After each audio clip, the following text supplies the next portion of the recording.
굴러온 돌이 박힌 돌 뺀다 라는 속담 모르시는 분들 없으시죠? 오늘 사연은 버젓이 본처가 있는데도 바람을 피운 남편에게 통쾌한 복수를 날린 사이다 이야기입니다. 재밌는 이야기가 3가지 준비되어 있으니까요. 끝까지 집중해서 들어주세요.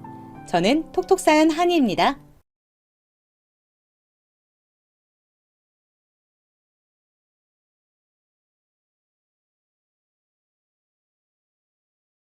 안녕하세요. 결혼한 지 3년 된 주부입니다. 저는 저의 인생만 억울하고 화나는 일이 가득할 줄 알았는데 톡톡사연에 올라오는 수많은 사연을 접하고 보니 세상에는 참 억울하고 슬픈 일 당하는 사람이 많구나 하는 생각이 들었습니다. 그래서 모두 함께 힘내자는 차원에서 저도 용기 있게 저의 이야기를 한번 해보려고 합니다. 남편과 저는 아주 질긴 인연으로 얽혀 있습니다. 저희가 처음 만난 것은 같은 과 선후배로서였습니다. 신입생 오리엔테이션이 있던 날 밤, 신입생 환영의 의미로 선배들이 무대에 나와서 아이돌 춤을 추는 순서가 있었는데요. 그 무대에 섰던 그 사람을 처음 본 순간을 아직도 잊지 못합니다. 무대에 화려한 조명을 받으며 멋지게 춤을 추는 그 사람의 모습에 저는 정말 첫눈에 반해버렸습니다. 잘생긴 외모에 훤칠한 키, 관객을 의식하며 한 번씩 날리는 윙크까지. 저는 한순간에 그 사람에게 매료되어 버렸습니다. 이후로 복학생이었던 그 사람과 수업 하나를 같이 듣게 되었는데 공교롭게도 같은 조별과제의 일원으로 편성이 되면서 급속도로 가까워졌습니다. 제가 첫눈에 그 사람에게 반했던 것처럼 그 사람도 제게 첫눈에 반했다고 하더군요. 그리고 얼마 지나지 않아 저희는 정식으로 사귀게 되었습니다. 그렇게 시작한 제 첫 연애는 순탄치 않았습니다. 처음 한두 달은 정말 구름 위를 걷는 것만 같이 행복했습니다. 하지만 그 이후로부터는 지옥이 시작되었습니다. 그 사람은 술만 먹으면 연락이 잘 되지 않았고 주변에 친한 여학생들도 너무 많았습니다. 행여라도 그 친한 여학생들과 함께 술자리에서 연락이 되지 않는 날에는 정말 정신병에 걸릴 것만 같았습니다. 아니나 다를까 다른 여학생의 자취방에서 다음날 아침 나오는 것을 목격했을 때는 정말 손이 덜덜 떨리고 다리가 후들거려 그 자리에 주저앉았습니다.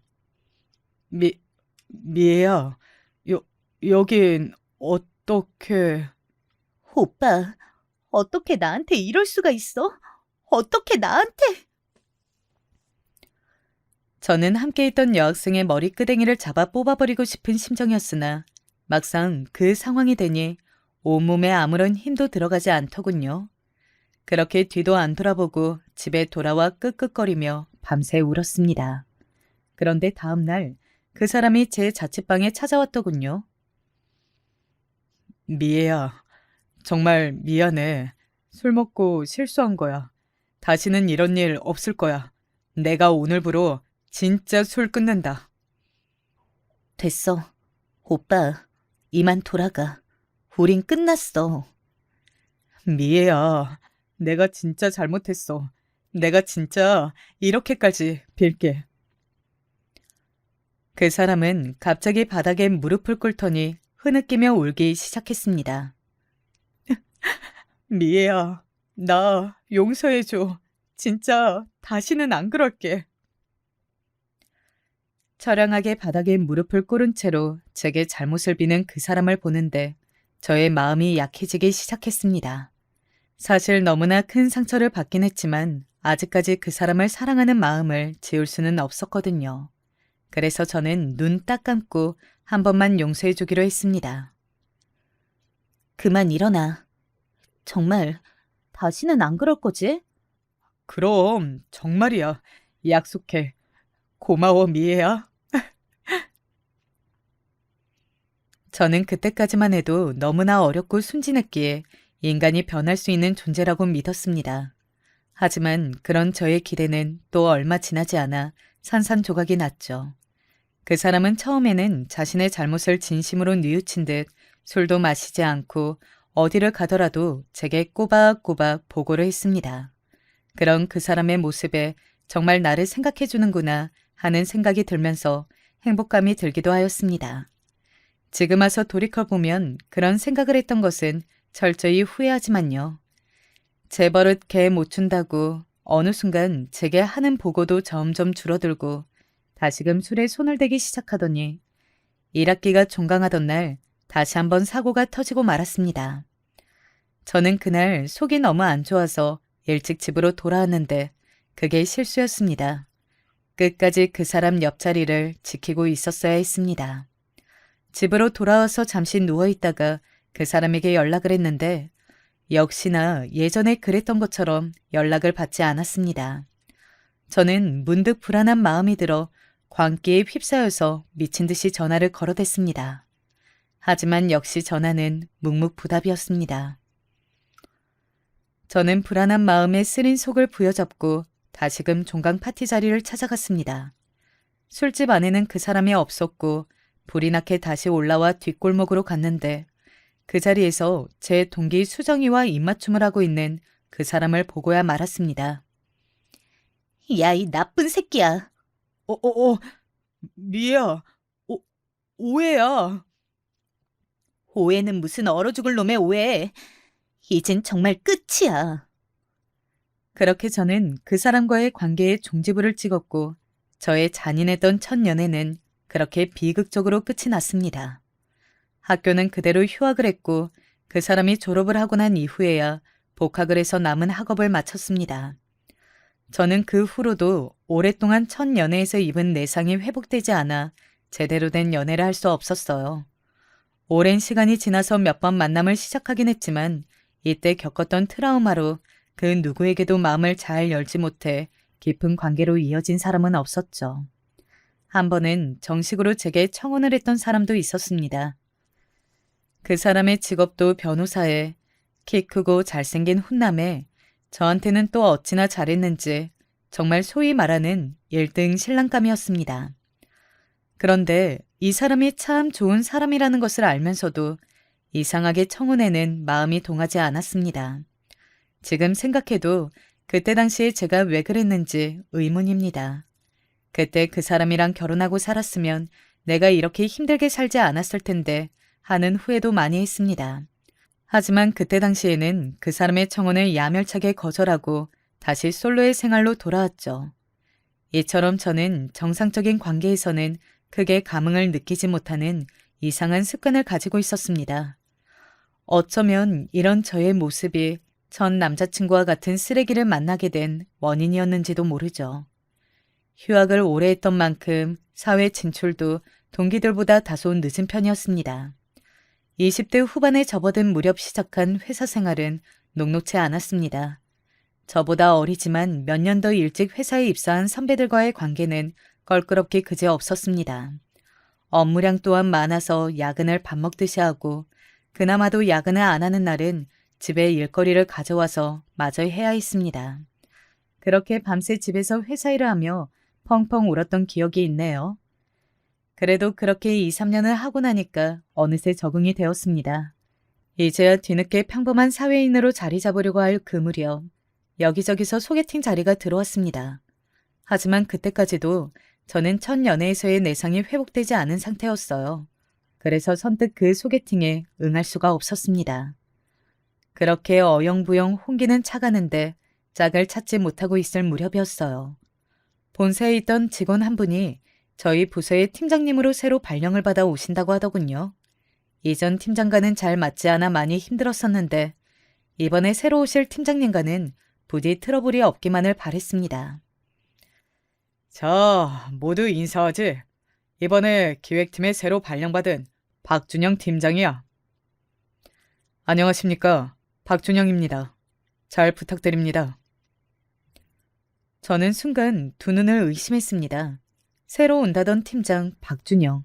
그는 바로 저에게 씻을 수 없는 첫사랑의 상처를 안겨준 대학 시절 그 남자친구였습니다.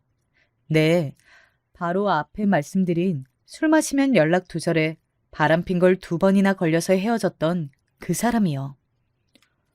아니, 김미애? 너가 어떻게 여길? 안녕. 하세요. 뭐야, 두 사람 아는 사이인가? 아, 네, 부장님. 같은 대학 출신입니다. 여기서 만나게 될 줄은 몰랐네요. 하하. 경험쩍게 웃으며 그저 같은 대학 출신일 뿐이라고 얼버무리는 그의 모습을 보는데 참 대학 시절 그 모습 그대로라는 생각이 들었습니다. 아무튼 기획팀의 팀장으로서 열심히 해나가겠습니다. 모두 잘 부탁드립니다. 그렇게 그가 처음 발령받은 날, 그 사람은 틈을 봐서 저를 따로 불러내었습니다. 잘 지냈어? 아, 이렇게 만나게 되니까 우린 참 인연이다. 그치? 나는 그럭저럭 지냈어. 오빠랑 헤어지고 지옥같이 살았지. 그래서 막상 다시 마주치게 되면 정강이라도 걷어차줘야지 하고 있었는데 막상 이렇게 마주하니까 생각보다 아무렇지도 않네. 나도 오빠한테 받은 상처가 이제는 다 아물었나 봐. 오빠는 그때 그 버릇 그대로 아직도 자유롭게 살아? 아, 아니, 무슨 소리야, 미애야. 그때는 나도 어렸잖아. 어렸을 때 실수야. 내가 진짜 다시 한번 사과한다. 아니, 평생 사과할게.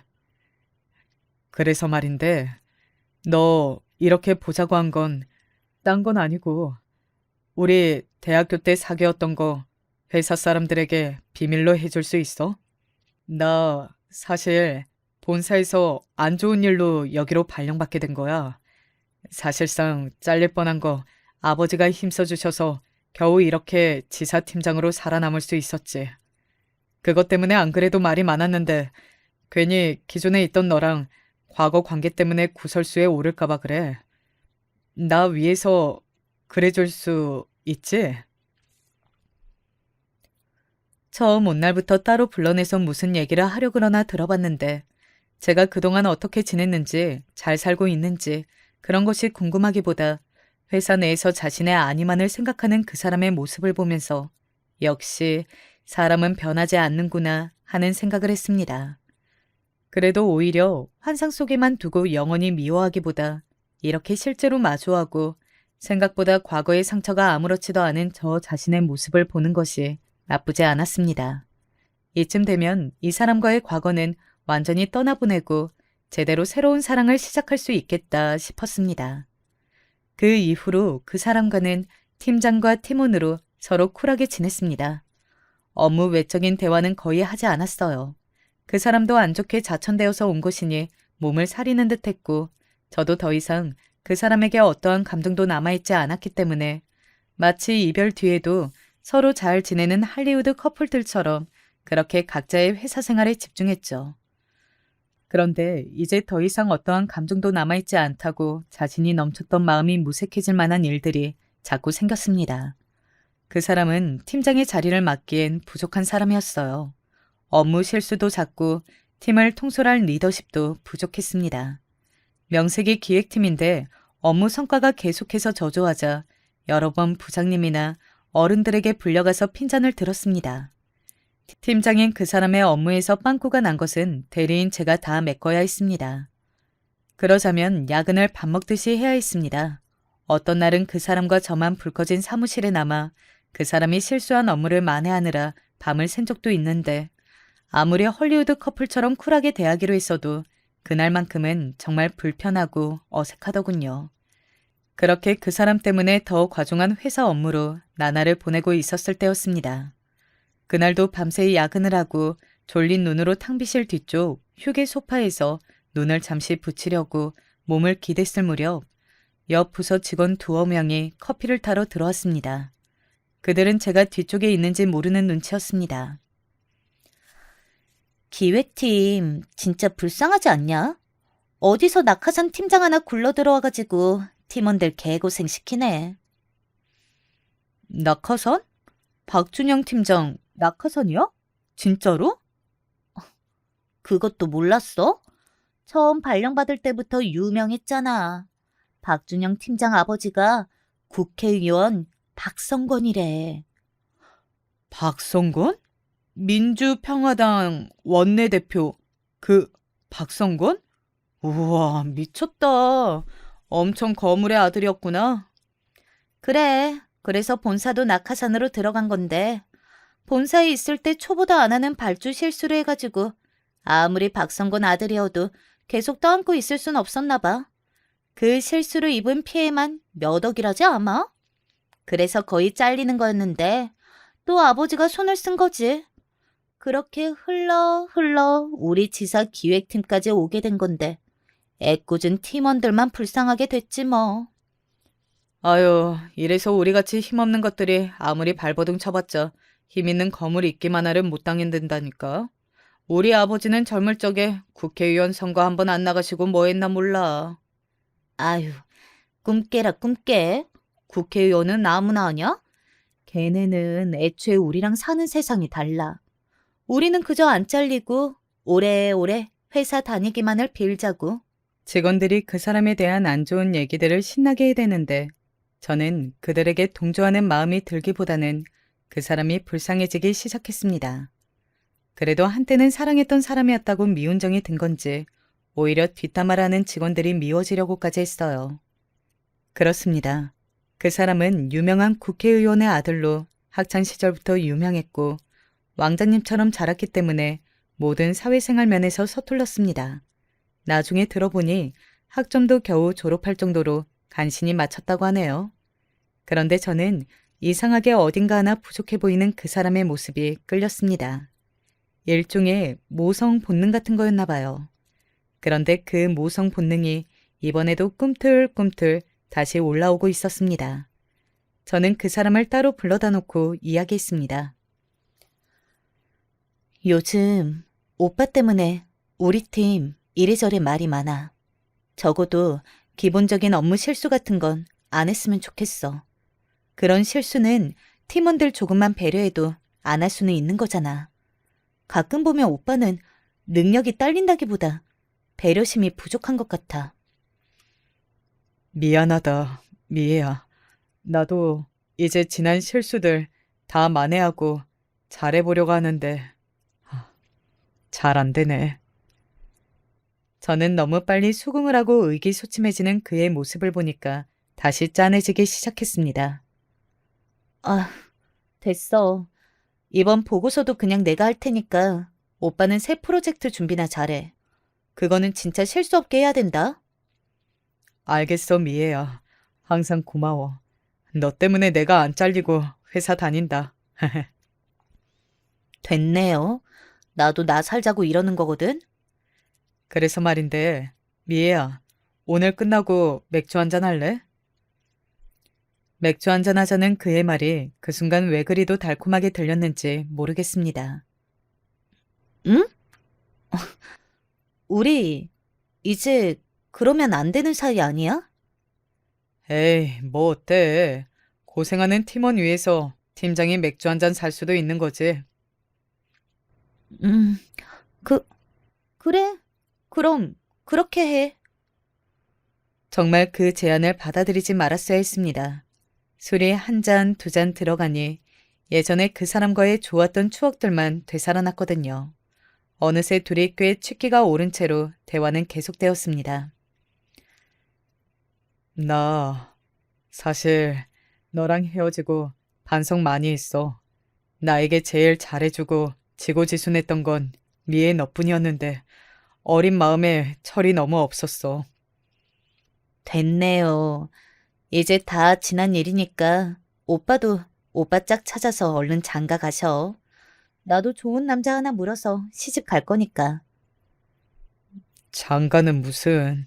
아무리 찾아도 미애 너 같은 여자는 세상에 없는걸. 그 말을 듣는데 순간 가슴이 설레기 시작했습니다. 저는 당황해서 말을 얼버무렸습니다. 아직도 그런 올드한 방법으로 여자 꼬시냐? 정신 차려. 그러자 갑자기 그 사람은 제 손을 덥석 붙잡고 얘기했습니다.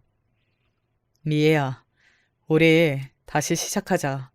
나 너 없이는 아무것도 못해. 회사 생활도 그렇고 내 인생도 너와 헤어지고 나서는 아무런 의미가 없어. 나를 좀 구원해줘. 저의 눈을 똑바로 쳐다보며 단호하게 말하는 그 사람의 모습을 보는데 거부감이 들기보다는 오히려 심장이 더 쿵쾅쿵쾅 뛰었습니다. 그렇게 그 사람이 갑자기 제게 입맞춤을 했고 저희는 그날 밤을 같이 보냈습니다. 지나고 보면 인생에서 가장 후회하는 일 중에 하나이지만 그때는 저 스스로도 저를 막을 수 없었습니다. 다음 날 침대에서 눈을 떴을 때 저는 스스로 머리를 쥐어뜯으며 절규했습니다. 아이씨, 내가 미쳤지. 나 몰라. 이 일을 어떻게 할 거야? 오빠가 책임져. 미안해, 미애야. 그래, 책임질게. 책임지면 되잖아. 우리 정식으로 다시 사귀자. 그 말 진심이지? 그럼 진심이지. 김미애, 이 오빠만 믿고 따라와. 그렇게 저희는 다시 정식으로 교제를 시작했습니다. 처음 연애 때 받은 상처로 불안한 마음이 한가득이었지만 그래도 제 딴에는 회사 일도 우리의 관계도 잘해보자고 애쓰는 모습을 보면서 좋은 면만 생각하기로 했습니다. 그렇게 몰래 시작한 사내 연애가 몇 달이 이어졌을 무렵 그때도 철야 근무를 한 다음 날 탕비실에 팀원들과 커피를 타러 들어갔습니다. 그렇게 원두커피를 한 모금 들이키려는 순간 김 대리님, 왜 그러세요? 괜찮으세요? 음, 괜찮아. 그냥 잠깐. 저는 순간 엄청난 불안감이 몰려오기 시작했습니다. 설마. 그 길로 불이 나게 약국으로 달려가서 임신 테스트기를 사서 회사 화장실로 돌아와서 테스트를 했는데 아플싸 너무나 선명한 두 줄이 제 눈에 들어왔습니다. 저는 그 길로 그 사람에게 달려가 이 사실을 알렸습니다. 뭐? 진짜야, 그게? 이것 봐봐. 그 사람은 잠시 고심하는 듯 하더니 제게 조심스럽게 말했습니다. 미애야, 이왕 이렇게 된 거 우리 결혼하자. 우리 부모님이랑 너희 부모님은 내가 잘 설득할게. 그게 정말이야? 저는 그 사람도 저만큼 적잖이 놀라고 당황할 줄 알았는데 오히려 침착하게 결혼 얘기를 먼저 꺼내는 그 사람의 모습을 보니까 그 순간에는 그 사람이 그렇게 든든해 보일 수가 없었습니다. 결혼은 일사천리로 진행되었습니다. 양가 상견례도 번갯불에 콩고어 먹듯이 해치웠고 시부모님은 제 배가 더 불러오기 전에 주변의 눈을 의식해서 얼른 결혼식을 진행하길 원하셨습니다. 그렇게 식을 올리고 얼마 지나지 않아 예쁜 공주님이 탄생했습니다.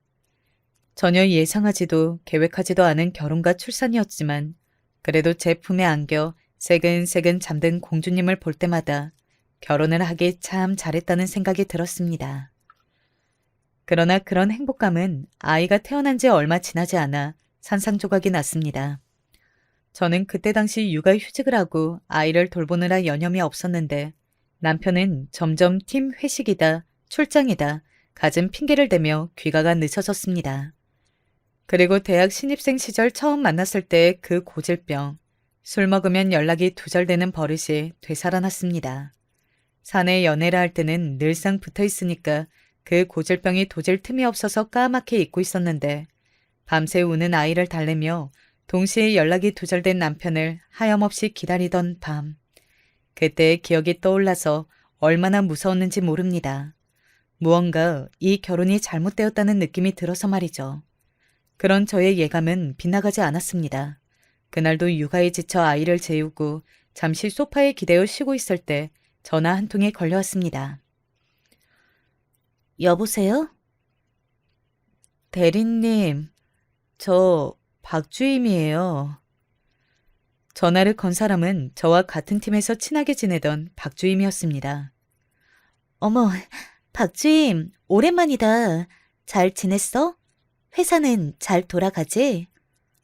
아, 네. 그런데 드릴 말씀이 있어서요. 그게 뭔데? 저기, 요새 회사에서 이상한 소문이 돌아요. 박준영 팀장님이랑 경영지원팀 이미징 팀장이랑 아, 그렇고 그런 사이라고. 저는 그 이야기를 듣는데 하늘이 노래졌습니다. 이미진 팀장은 회장님의 손녀딸로 해외 유학에서 돌아오자마자 저희 지사의 낙하산으로 입사한 사람이었습니다. 듣기로는 유학 시절에도 불려시 같은 외모로 남자들을 홀리고 다녔다고 하더군요. 아닌 게 아니라 남편이 최근에 경영지원팀이라 협업을 할 프로젝트가 생겼다며 그걸 핑계로 자꾸 야근을 하곤 했는데 협업할 프로젝트라는 게 지들끼리의 불륜 프로젝트였나 보네요.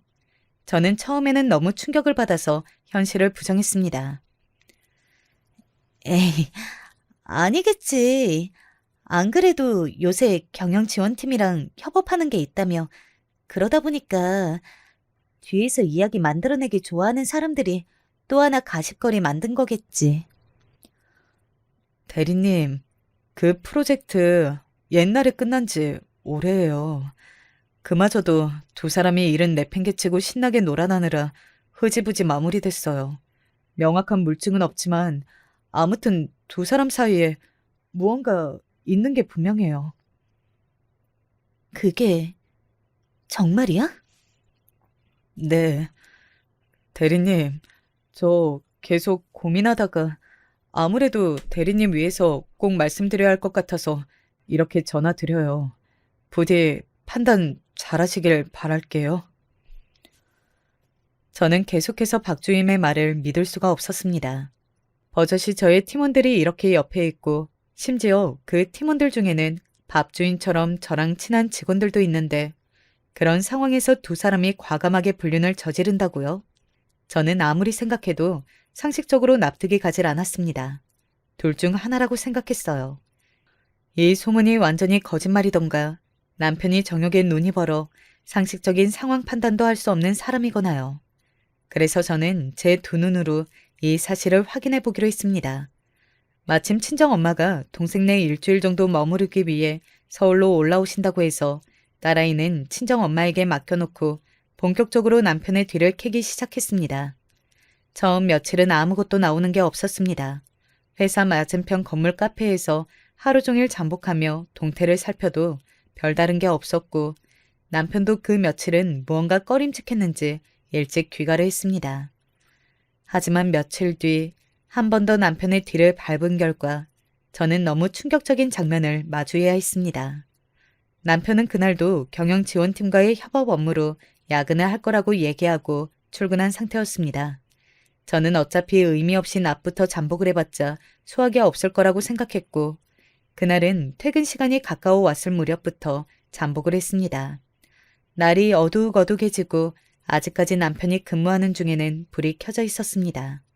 경영지원팀과는 바로 위아래층에 위치하고 있어 다 불을 켜고 아직 근무 중인 것을 알 수 있었죠. 그것을 보면서 일말이라도 남편이 진짜 야근을 하고 있구나 라고 안심을 했던 제 자신이 바보 같습니다. 얼마 지나지 않아 직원들이 한돌 퇴근하느라 회사 건물 1층을 나서는 모습들이 보였습니다. 그렇게 한 30분쯤 지났을까요? 갑자기 기획팀 층과 경영지원팀 층의 불이 꺼지기 시작했습니다. 응? 불이 왜 동시에 꺼지지? 그러고선 계속 지켜보는데 남편이 혼자서 건물 1층을 나서는 게 보였습니다. 분명 야근을 한다고 했는데 불을 끄고 회사를 나서는 모습이 수상해서 전화로 어디냐고 물어볼 참이었습니다. 그렇게 전화를 걸었더니 남편은 제게서 전화 오는 것을 확인하더니 받지 않고 다시 주머니 속에 폰을 넣는 것이 아니겠어요? 저는 정말로 기가 찼습니다. 그런데 곧바로 뒤이어 이미진 팀장이 따라 나오는 것이었습니다. 두 사람은 주변 눈치를 살피더니 이내 근처로 걷기 시작했습니다. 저는 재빨리 카페에서 나와 두 사람을 미행했습니다. 두 사람은 잠시 후 어느 골목으로 들어가기 시작하더니 사람이 없는 것을 확인하더니 팔짱을 끼기 시작했습니다. 저는 재빨리 폰을 꺼내들고 그 장면을 찍었습니다. 손이 덜덜 떨려서 폰을 손에서 놓치는 줄 알았습니다. 계속해서 뒤를 밟는데 글쎄 두 사람이 어느 모텔로 들어가는 것이 아니겠어요? 저는 두 사람이 입구에 들어서는 것부터 해서 바깥에 나오는 장면까지 고스란히 사진에 담았습니다. 아직 어린 딸아이를 생각하니 앞길이 막막했지만 그래도 제대로 된 양육 환경 밑에서 자라게 하려면 지금이라도 이 증거를 모아 이혼을 해야 했으니까요. 그날 밤 남편은 새벽녘이 되어서야 귀가했습니다. 저는 말없이 거실 소파에 앉아 있었습니다. 왜 안 자고 있어? 수진이는 아직 장모님이 보고 계셔? 저는 묻는 말에 대답도 안 하고 두 사람의 불륜 현장을 인쇄한 사진을 그 사람 앞에 툭 던졌습니다. 아니, 당신이 어떻게 이걸... 재벌을 개 못 준다더니 너는 학창시절이랑 하나도 변한 게 없구나. 얼마나 정욕에 눈이 멀었으면 회사 사람들 사이에서 그렇게 소문이 파다할 때까지도 모르고 있었니? 두말할 필요 없고 당장 이혼해. 위자료는 단단히 준비해야 할 거야. 벌써 변호사도 다 선임했어. 저는 모든 것을 체념한 채 세게 나갔습니다. 전 연애에서의 아픔과 결혼의 실패 같은 슬픈 감상에 젖어 있을 틈이 없었어요. 어떻게든 딸아이를 이 비정상적인 환경에서 벗어나게 하고 싶었거든요. 그런데 오히려 이 인간은 적반하장으로 나왔습니다. 그래, 바람 폈다. 이혼? 까짓거 해줄게. 미진이랑 나 당신보다 훨씬 오래된 사이야. 우리 아버지랑 미진이 할아버지랑 오래전부터 가까운 사이인 건 알지? 너 알기 전부터 우리는 이미 이어질 운명이었다고. 괜히 애가 들어서가지고 재수없게. 뭐라고? 너 지금 뭐라고 했어? 그럼 처음부터 우리 결혼은 장식이었던 거야? 수정인 네 새끼야. 그런데 뭐? 괜히 애가 들어서 너가 인간이니? 안 그래도 조만간 얘기하려고 있어. 얼떨결에 너랑 결혼하게 됐는데 너랑 나랑은 인연이 아닌 것 같다. 수정이 양육비는 섭섭치 않게 챙겨줄 테니까 걱정 말고. 양육비에 얹어서 필요한 돈은 얼마든지 더 줄게. 다만 나도 조건이 있어. 뭐? 조건? 그래, 어디 한번 드러나 보자. 너도 알다시피 우리 아버지 지금 중요한 법안 통과 앞두고 예민해져 있는 시기야. 이럴 때 집안 문제로 시끌시끌해지는 거 원치 않으실 거야. 당분간만 이 결혼 생활 유지하다가 아버지 일 정리되고 여론 분산되면 깔끔하게 이혼해줄게. 보상은 확실하게 해줄 테니까 그런 염려는 말고. 야, 이 나쁜 새끼야. 너가 인간이야? 나랑 수진이에 대해선 일말의 미안함도 없어? 쓰레기 같은 새끼. 저는 오히려 적반하장으로 나오는 남편의 모습에 할 말을 완전히 잃어버렸습니다. 그러나 남편과 갈라서고 딸아이를 길러야 하는 막막함과 마주하자 남편의 그 제안을 마지못해 수용할 수밖에 없었습니다. 굴욕적이었습니다. 가정을 파탄낸 원흉들로부터 경제적 보상을 받기 위해 그 모든 순간을 참아내야 한다는 것이요. 그렇게 몇 달간 지옥 같은 시간이 이어졌고 남편은 대놓고 며칠씩 집에 들어오지 않는 날이 반복되었습니다. 아마도 그 상간녀와 신나게 불륜을 저지르고 있었겠죠. 저는 타는 듯한 분노를 참지 못하고 그 상간녀의 머리끄댕이라도 쥐어뜯어야겠다고 생각했습니다. 그래서 그날도 아이를 친정엄마에게 맡기고 퇴근하는 남편과 상간녀의 뒤를 밟았습니다. 또다시 골목으로 들어가자마자 팔짱을 끼고 하하호호하는 그 모습을 보는데 저는 그 자리에서 눈이 뒤집히고 말았습니다. 야, 이미진. 저는 상간녀의 이름을 부르며 그대로 달려가 그 여자의 머리끄댕이를 붙잡고 땅바닥에 눕혔습니다. 이 여우 같은 년? 네가 감히 멀쩡한 가정을 파탄내? 저는 바닥에 눕힌 그 여자를 수도 없이 구타하면서 눈물을 쏟아냈습니다. 야, 너 미쳤어? 너 이게 뭐 하는 짓이야? 당장 미진이한테 안 떨어져? 남편은 오히려 저를 붙잡더니 바닥에 내팽개쳤습니다. 저는 고꾸라지면서 얼굴을 튀어나온 벽돌에 부딪혔습니다. 아야! 제 얼굴이 크게 부어올랐습니다. 그런데 그런 저를 남편은 아랑곳하지 않고 그 상간녀에게만 몰두했습니다. 미진아, 괜찮아? 아이고, 이게 무슨 일이야? 오빠, 이게 뭐야? 전현이랑 다 끝났다면서. 미안해, 미진아. 내가 대신 사과할게. 이혼 도장 곧 찍어. 걱정하지 마. 뭐야? 너네 둘, 다 진짜 죽어볼래? 다 죽어, 이것들아. 저는 근처에 있던 음식물 쓰레기 봉투를 꺼내들고 남편과 상간녀에게 투척했습니다. 음식물 쓰레기 봉투가 터지면서 골목은 난장판이 됐고 저는 남편과 상간녀의 머리끄댕이를 잡은 채 죽어라 늘어졌습니다.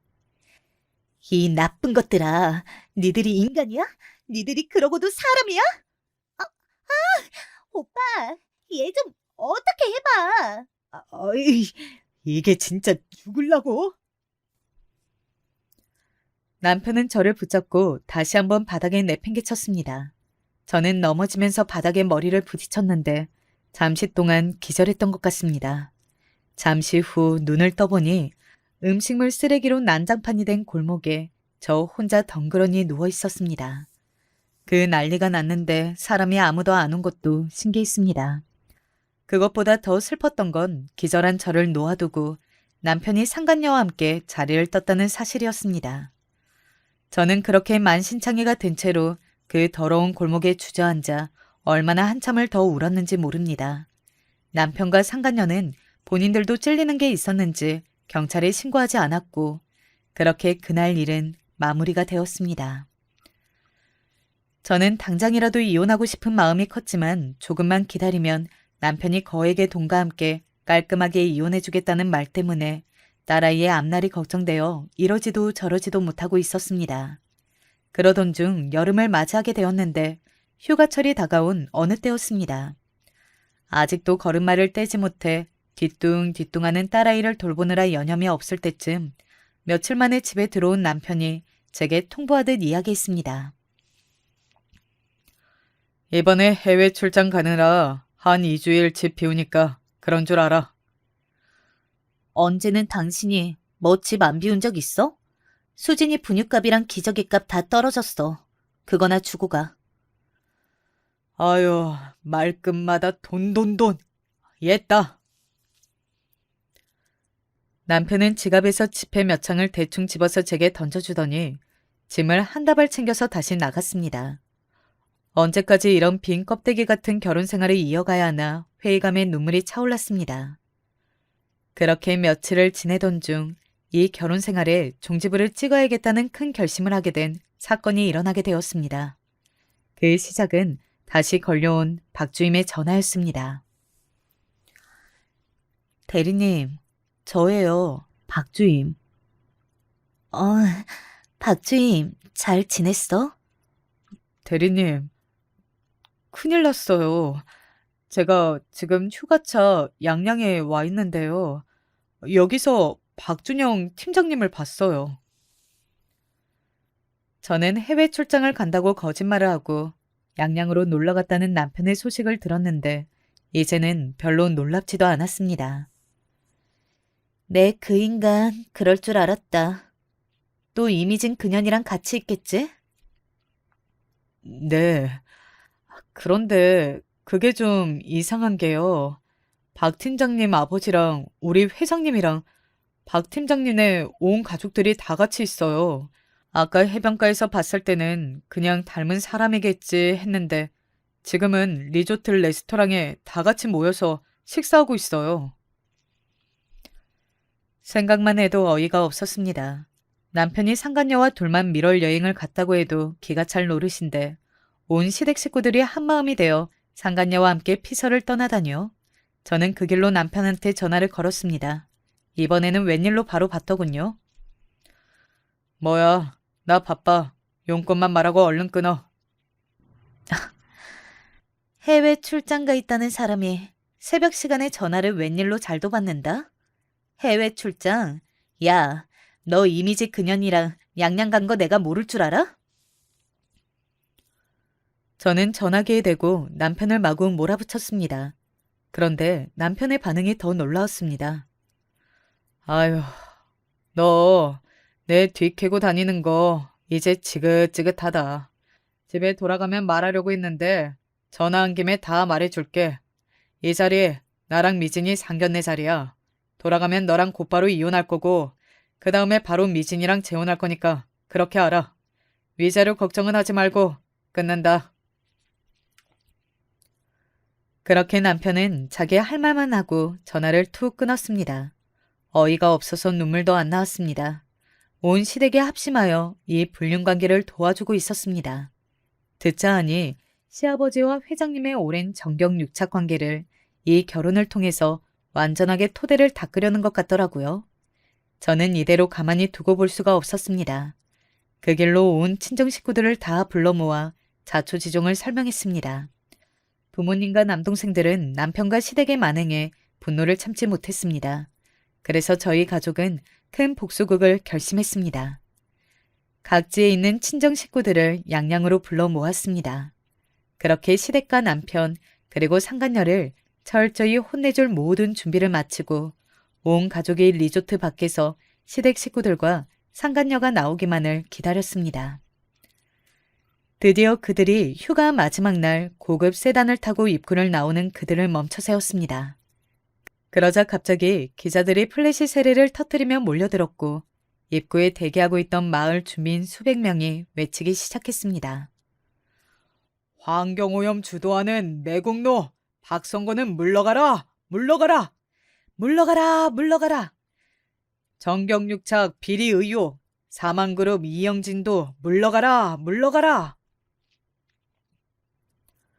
리조트 입구를 가득 메운 동네 주민들 사이로 기자들이 카메라를 들이밀며 시아버지가 탄 차로 몰려들었습니다.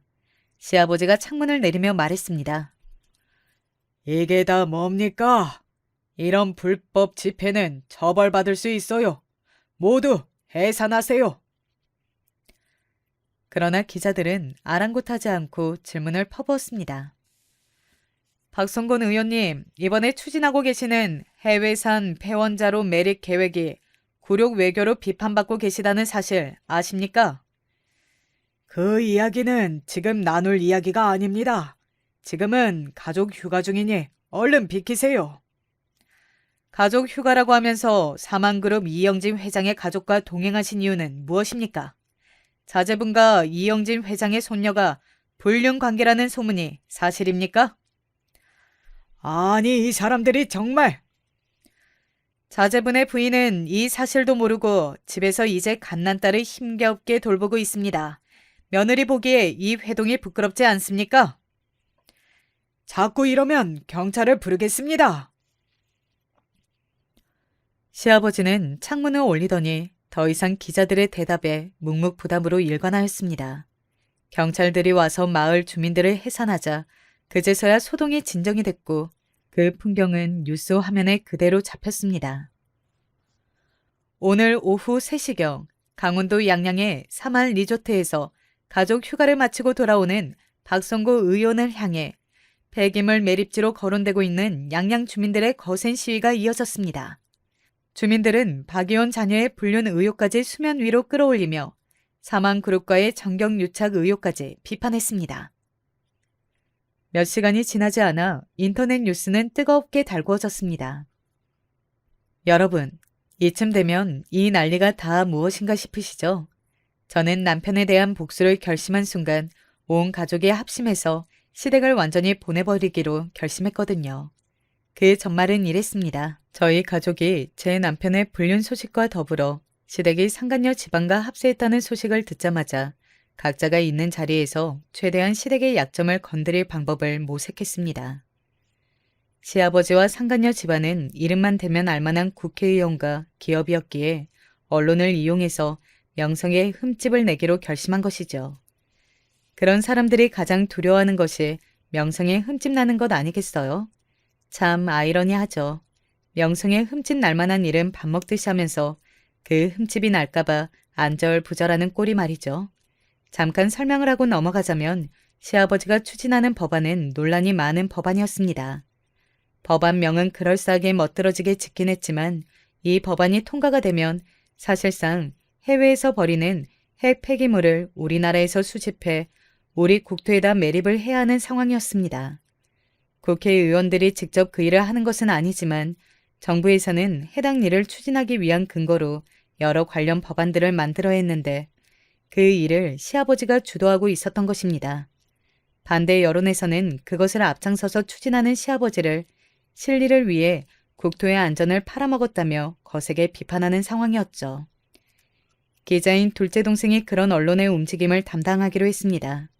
제가 찍어두었던 남편의 불륜 증거들 사진과 더불어 시아버지가 추진하던 법안에 쟁점이 되는 자료를 모두 수집했고 그 모든 과정에 협조한 사망그룹의 비판 여론 또한 모아드렸습니다. 마침 양양에서 오랫동안 장사를 하고 계신 작은 아버지의 도움을 받아 남편과 시댁 식구들이 머무른다던 리조트 근처 마을에 숙소를 잡았습니다. 그곳은 작은 아버지가 오랫동안 거주하신 동네여서 동네 주민들을 모으기에 아주 적절했습니다. 이 해프닝으로 시아버지가 추진하려는 일이 무마될지는 알 수 없으나 적어도 제 인생을 시궁창처럼 만들어버린 남편만은 나락으로 보낼 수 있을 것 같았습니다. 작전은 대성공이었습니다. 인터넷 뉴스에서는 시아버지의 법안에 대한 비판보다 아들의 불륜설 그리고 그 불륜 대상이 사망그룹의 손녀딸이라는 점이 더 화제가 되었습니다. 가십을 좋아하는 대중들은 순식간에 그 뉴스를 여기저기 퍼나르기 시작했습니다. 며칠이 지나자 정말 무섭게도 그 뉴스들은 인터넷에서 흔적도 없이 싹 사라졌습니다. 시아버지가 언론에 무언가 큰 압박을 행사한 듯 싶었습니다. 하지만 그럼에도 불구하고 남편은 그 여파를 피해갈 수 없었죠. 직원 인사 발령. 다음 사람은 사내 풍기문란을 조장한 관계로 다음과 같이 처분함. 기획팀 팀장 박준영. 처분 내용 해고. 사내 게시판에는 남편의 해고 소식이 버젓이 게재가 되었습니다. 여론이 이렇게까지 시끄러워지자 시댁에서도 남편과 상간녀의 불륜을 더 이상 지지할 수 없게 되었고 어떻게든 새로운 결혼의 형태로 정경유착을 이어가려던 시아버지와 회장님의 계획도 실패했습니다. 시아버지는 아들의 불륜으로 자신의 입지가 위태로워지자 꼬리 자르듯 사망그룹과의 관계를 정리했습니다. 낙동강 오리알 신세가 된 회장님은 그에 대한 보복으로 남편을 완전히 회사에서 몰아낸 것이죠. 시아버지가 언론은 가까스로 잠재웠지만 남편에 대한 이야기는 업계의 소문이 파다하게 퍼져서 동조업계에서는 다시 발을 들일 수 없는 신세가 되었습니다. 저는 곧바로 이혼 절차를 진행했고 거액의 위자료도 받아낼 수 있었습니다. 남편은 그 위자료와 함께 매달 양육비를 제게 지급하기 위해 공장에서 일을 하고 있습니다. 마지막으로 어떻게든 아버지께 비벼보려고 다른 좋은 자리를 부탁드렸으나 이번만큼은 시아버지가 야멸차게 거절했다고 하네요. 안 그래도 그동안 자식을 낙하산으로 기업에 입사시키는 의혹 때문에 곤란했는데 이번 사건으로 명성에 흠집을 입은 상태에서 한 번 더 낙하산 인사를 청탁하면 자신의 정치 생명은 영원히 끝이라면서요. 그렇게 아버지에게도 마지막으로 외면당한 남편은 겨우겨우 친구의 소개를 받아 작은 공장의 관리직으로 근근히 생활을 하고 있습니다. 상간녀의 소식도 궁금하시죠? 이 불려시 같은 상간녀도 사내에 자신에 대한 안 좋은 소문이 파다하게 퍼지자 더 이상 견딜 수 없었는지 멀리 해외로 도망을 갔다고 합니다. 그런데 또 그렇게 도망가서 편하게 호의호식하는 모습을 그냥 두고 볼 수만은 없잖아요. 그 여자가 어디로 도망갔는지 저와 제 동생이 끈질기게 찾아낸 결과 북유럽의 어느 조그만 나라에서 마치 아무 일도 없었다는 듯 평화롭게 살고 있다는 사실을 알게 되었습니다. 저는 도저히 그 꼴을 볼 수가 없어서 그곳 한인의 카페에 제가 예전에 찍어두었던 그 여자의 불륜 사진을 게재하고 이 여자의 실체를 보라며 글을 남겼습니다. 며칠 뒤 관리자에 의해 삭제가 되긴 했지만 얼마 지나 들은 소식으로는 그 여자가 또 다른 나라로 도망을 갔다고 하네요. 나중에 저에게 따로 쪽지가 와서 자꾸 이런 식으로 하면 자기도 명예훼손으로 저를 고소하겠다고 했습니다. 저는 어디 그럴 테면 그러라고 했습니다. 내 인생이 아무리 박살나도 밥숟가락 녹는 날까지 니년 얼굴에 먹칠하면서 살겠다고 하면서 말이죠. 그 여자는 아마 자기가 쪽팔려서라도 그리고 할아버지의 체면 때문에라도 저를 고소하지 못할 것입니다. 그 여자의 다음 행성지가 어디인지 알아내는 것은 일도 아니었으나 지금은 잠시 그 여자를 괴롭히는 것은 쉬려고 합니다. 복수는 이 정도로 충분한 것 같아서요. 제게는 엄마로서 해야 할 본분들이 남아있으니까요. 제 다사다난했던 결혼 생활은 그렇게 마무리를 지었습니다. 생각해보면 첫 연애 때 그런 상처를 입었으면 어쩔 수 없이 제외를 하더라도 다시는 그 사람과 상종을 해선 안 되는 거였는데 이놈의 정이 뭔지 제 인생에서 가장 후회하는 선택을 하고 말았습니다. 부디 제 딸만은 저 같은 이런 풍파를 겪지 않고 살아갈 수 있길 바랄 뿐입니다. 그 이후로 육아휴직에서 복귀할 무렵 회사에서는 마치 언론의 의식이라도 한 듯 제게 팀장 자리를 제안했으나 저는 과감히 그 회사를 박차고 나왔습니다. 이 회사도 회장님이 건재하고 상간녀가 존재하는 한 시댁 식구들과 다름없는 가해자들 뿐인데 굳이 제가 이곳에 더 남아있을 이유가 없었습니다. 저의 딱한 사정을 들은 경쟁업체에서 그간의 제 경력과 여러 면을 인정해줘서 채용을 해주었고 지금은 안정적으로 그 회사를 다니면서 딸아이를 키우고 있습니다. 한 가지 더 사이다 소식을 전해드리자면 그 사건 이후로 총선이 한 번 있었는데 시아버지는 이전 사건의 여파 때문인지 낙선을 했습니다. 정치계에 입문하고 첫 낙선이니 충격이 꽤 크겠죠. 결국엔 인과응보, 사필귀정인 것입니다. 현직 시절에는 그렇게 수많은 사람들이 줄을 대려고 난리였는데 지금은 아무도 찾지 않은 뒷방 늙은이가 되었다고 해요. 그러게 아무리 자기 정치 생명이 이득이 될 것 같지 않은 사람이어도 명색이 며느리인데 그렇게 쉽게 저를 버리고 새로운 사돈을 꿰찰 생각을 하다가 큰 벌을 받은 것이죠. 매번 언론에 나와서는 국민 한 사람 한 사람이 자신의 스승이다. 가장 작은 사람에게서 가장 큰 것을 배운다는 둥 입에 발린 소리만 늘어놓더니 실제 하는 행동은 자신에게 이득이 되지 않는 사람은 냉정하게 버리는 몹쓸 사람이었던 것입니다. 부디 이런 사람이 다시는 정계에 발을 들여놓지 않았으면 하는 바람입니다.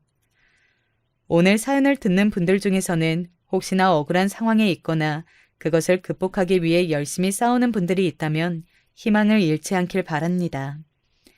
열심히 싸워 나가다 보면 저같이 사이다 한 잔 시원하게 들이킬 날이 반드시 올 테니까요. 제가 준비한 사연은 여기까지입니다. 모두 좋은 하루 보내세요. 안녕하세요. 저는 30 중반의 주부입니다. 지금 딸 둘과 남편과 함께 서울에서 살고 있어요. 우리 가족들끼리 무척 행복하고 사이좋게 살아가고 있는데요. 대신 다른 트러블이 있었어요. 아마 이 사연을 듣는 분들 중에도 저와 비슷한 종류의 황당한 일을 당한 분들이 많을 것 같아서 한번 제 이야기를 들어보시면 좋을 것 같아 사연을 보냅니다. 제 부모님께서는 상당히 검소한 분들이셨어요. 저도 부모님들에게서 교육받아 소비를 그리 좋아하지 않고 저축하고 절약하며 사는 것이 습관이 되었는데요. 하지만 사실 저희 집이 가난하다거나 돈이 없다거나 한 건 아니었어요. 오히려 그 반대였죠. 아버지께서는 사업을 하셨는데 그 업계에서는 꽤나 알아주는 알찬 회사였습니다. 제조업이라서 대외적으로 이름이 드러나는 회사는 아니었지만 공장도 여럿이었고 운영도 잘하셔서 내실이 있고 탄탄한 중소기업이었죠. 어머니는 가정주부셨는데 집안 살림도 아껴가며 하셨고 저희들에게도 언제나 감사한 줄 알고 절약하며 살라고 말씀하셨어요. 저희는 그래서 어려서부터 절대 모자라지는 않은 환경에서 자랐지만 겉으로 돈이 많다고 과소비를 하거나 과시를 하는 버릇은 들지 않고 자랐습니다. 공부도 꽤 잘한 편이라 대학도 잘 갔고 직장도 나쁘지 않았어요. 20대 중반에 직장에 취업했는데 그때 처음 지금의 남편을 만났죠. 남편은 조금 우유부단한 성격이긴 했지만 워낙 부드럽고 다정한 사람이어서 끌렸습니다. 성실하기도 했고요. 그래서 그때부터 거의 3, 4년을 사귀었고 20 후반쯤 되었을 때 결혼을 결정했습니다. 지금도 그때 생각이 나네요. 당시 결혼을 결정하고 양가 집안의 상견례를 잡는데 남편이 조금 난처한 듯이 말하는 겁니다. 우리 엄마가 좀 성격이 있으셔서 상견례 할 때 무슨 이야기 듣더라도 너무 화내진 마. 성격이 왜? 어떠신데? 좀 세셔. 다른 건 아니고 재수 씨한테도 가끔 말씀을 세게 하셔서 동생이 피곤하다고 하더라고. 응, 할 수 없지 뭐. 내가 중간에서 최대한 막아볼게. 그래도 남편은 솔직한 편이었어요. 남편의 동생, 그러니까 도련님은 이미 먼저 결혼한 상태였는데 동서에게도 꽤 여러 가지로 말씀이 많았던 모양이더라고요. 그래도 저는 남편이 좋아서 그 사람 하나만 보고 결혼하려는 거라 어느 정도면 참을 생각이 있었죠. 전 시댁과 결혼하는 게 아니라 남편과 결혼해 가정을 이루려는 거였으니까요. 그래도 생각보다 상견례 현장은 부드럽게 지나갔습니다. 시부모님 되실 분들은 남편의 경고와는 달리 별다른 말씀이 없으셨어요. 남편이 미리 언지를 해두어서 긴장하고 있던 저도 다행이라 생각하고 한숨을 쉬었죠. 저희 부모님도 당연히 예의 바르게 말씀하셨고요. 그런데 상견례 자리가 끝나갈 무렵 시어머니가 말씀하시더라고요. 저희 아들이 유복하고 넉넉하게 자라서 할 수 있는 게 많이 없어요. 앞으로 잘 도와주셔요. 아유, 그럼요. 저희 딸도 할 줄 아는 건 없지만 둘이 돕고 살면 얼마든지 잘 살 거예요. 그래도 며느라기는 혼자 할 줄 아는 게 많을 것 같네요. 원래 좀 쪼들리면서 자라면 혼자 뭐든지 잘하거든요. 시어머니가 호호 웃으며 말씀하시는데 부모님 얼굴이 슬며시 굳어지는 게 느껴졌어요. 저 역시 얼굴이 굳었는데 옆에서 바로 남편이 시어머니를 부르더라고요. 어머니. 그래. 아유, 우리 며느라기가 너무 마음에 들어서 말이야. 그래서 칭찬으로 한 말이야. 똑똑하고 야무져 보여서. 시어머니는 정말 아무런 의도도 없다는 듯 태연했어요. 말씀을 생각 없이 하시는 편인 건지 아니면 일부러 저와 부모님을 무시해서 기를 죽이려는 건지 분간이 안 돼서 그때는 일단 참고 넘어갔죠. 어차피 결혼하고 나면 매일 같이 살 것도 아니고 이 정도는 참아야 한다고 생각했거든요. 그래서 상견례도 마치고 무사히 결혼까지 했어요. 그때까지도 시어머니는 간혹 신경에 거슬리는 말씀을 하셨지만 그래도 뭔가 본격적으로 저한테 싫은 소리를 하거나 하진 않으셨어요. 주변에 결혼한 친구들을 보면 그보다 훨씬 나쁜 시어머니들도 많아서 저는 이 정도면 괜찮다고 생각했죠. 시댁은 재산이 좀 있긴 했어요. 그렇다고 많은 건 아니고 시부모님이 사시는 아파트 하나와 경기도에 주택 한 채가 있었죠. 시부모님은 이미 자신들은 노후 대책이 되어 있고 아파트에 주택까지 있다는 것에 상당히 자부심이 있으셨어요. 결혼 전에도 가끔 이 재산을 누구에게 줄까 한다라면서 간보는 것 같은 말씀도 많이 하셨고요. 남편은 그런 시부모님을 탐탁치 않아 했는데 부모님이니 어쩔 수 없었죠. 문제는 결혼을 하고 난 다음 바로 발생했어요. 결혼 후 바로 맞이한 설날. 첫 명절이니만큼 저는 시댁에 가서 잘해보려고 한복까지 차려입고 남편과 함께 갔어요. 젊은 며느리지만 그래도 앞으로 시부모님과 시댁 식구들과 잘 지내보고 싶었거든요. 어쨌든 새로운 가족들이 생긴 거니까요. 가자마자 저는 열심히 전도 붙이고 설거지도 하면서 부엌에서 일했어요. 시어머니는 부엌으로 들어와서 가끔 들여다보고 잔소리를 몇 마디 하고 나가신 게 전부였지만 저 역시 요리도 잘하는 편이었고 살림도 곧잘 했다 보니 혼자서도 어떻게든 식구들의 식사 준비를 마쳤죠. 제가 일을 하고 있자 남편이 들어와서 도와준다고 이것저것 하더라고요. 도련님 부부는 아직 안 오셨어? 일 때문에 늦는데. 사실 재수 씨가 일하기 싫어해서 명절날 일찍 오는 일이 거의 없어. 물론 시댁에 와서 일하긴 싫겠죠. 이해는 하지만 그 때문에 제가 전부 해야 하니 그건 조금 섭섭했어요. 저도 매번 명절에 이러진 않을 것이니 그 정도는 이해해야 하나 싶어서 별다른 말 없이 그냥 고개만 끄덕였죠. 그런데 잠시 뒤 남편이 설거지를 해주겠다며 고무장갑을 집어드는데 시어머니가 들어오셔서 화들짝 놀라시는 거예요. 어머, 너 뭐 하는 거니? 설거지 하려고요. 너무 혼자만 일하는 것 같아서. 아유, 무슨 소리야. 결혼하고 첫 명절인데 이 정도는 하는 거지. 너 빨리 나와라. 아버지가 바둑 두자신다.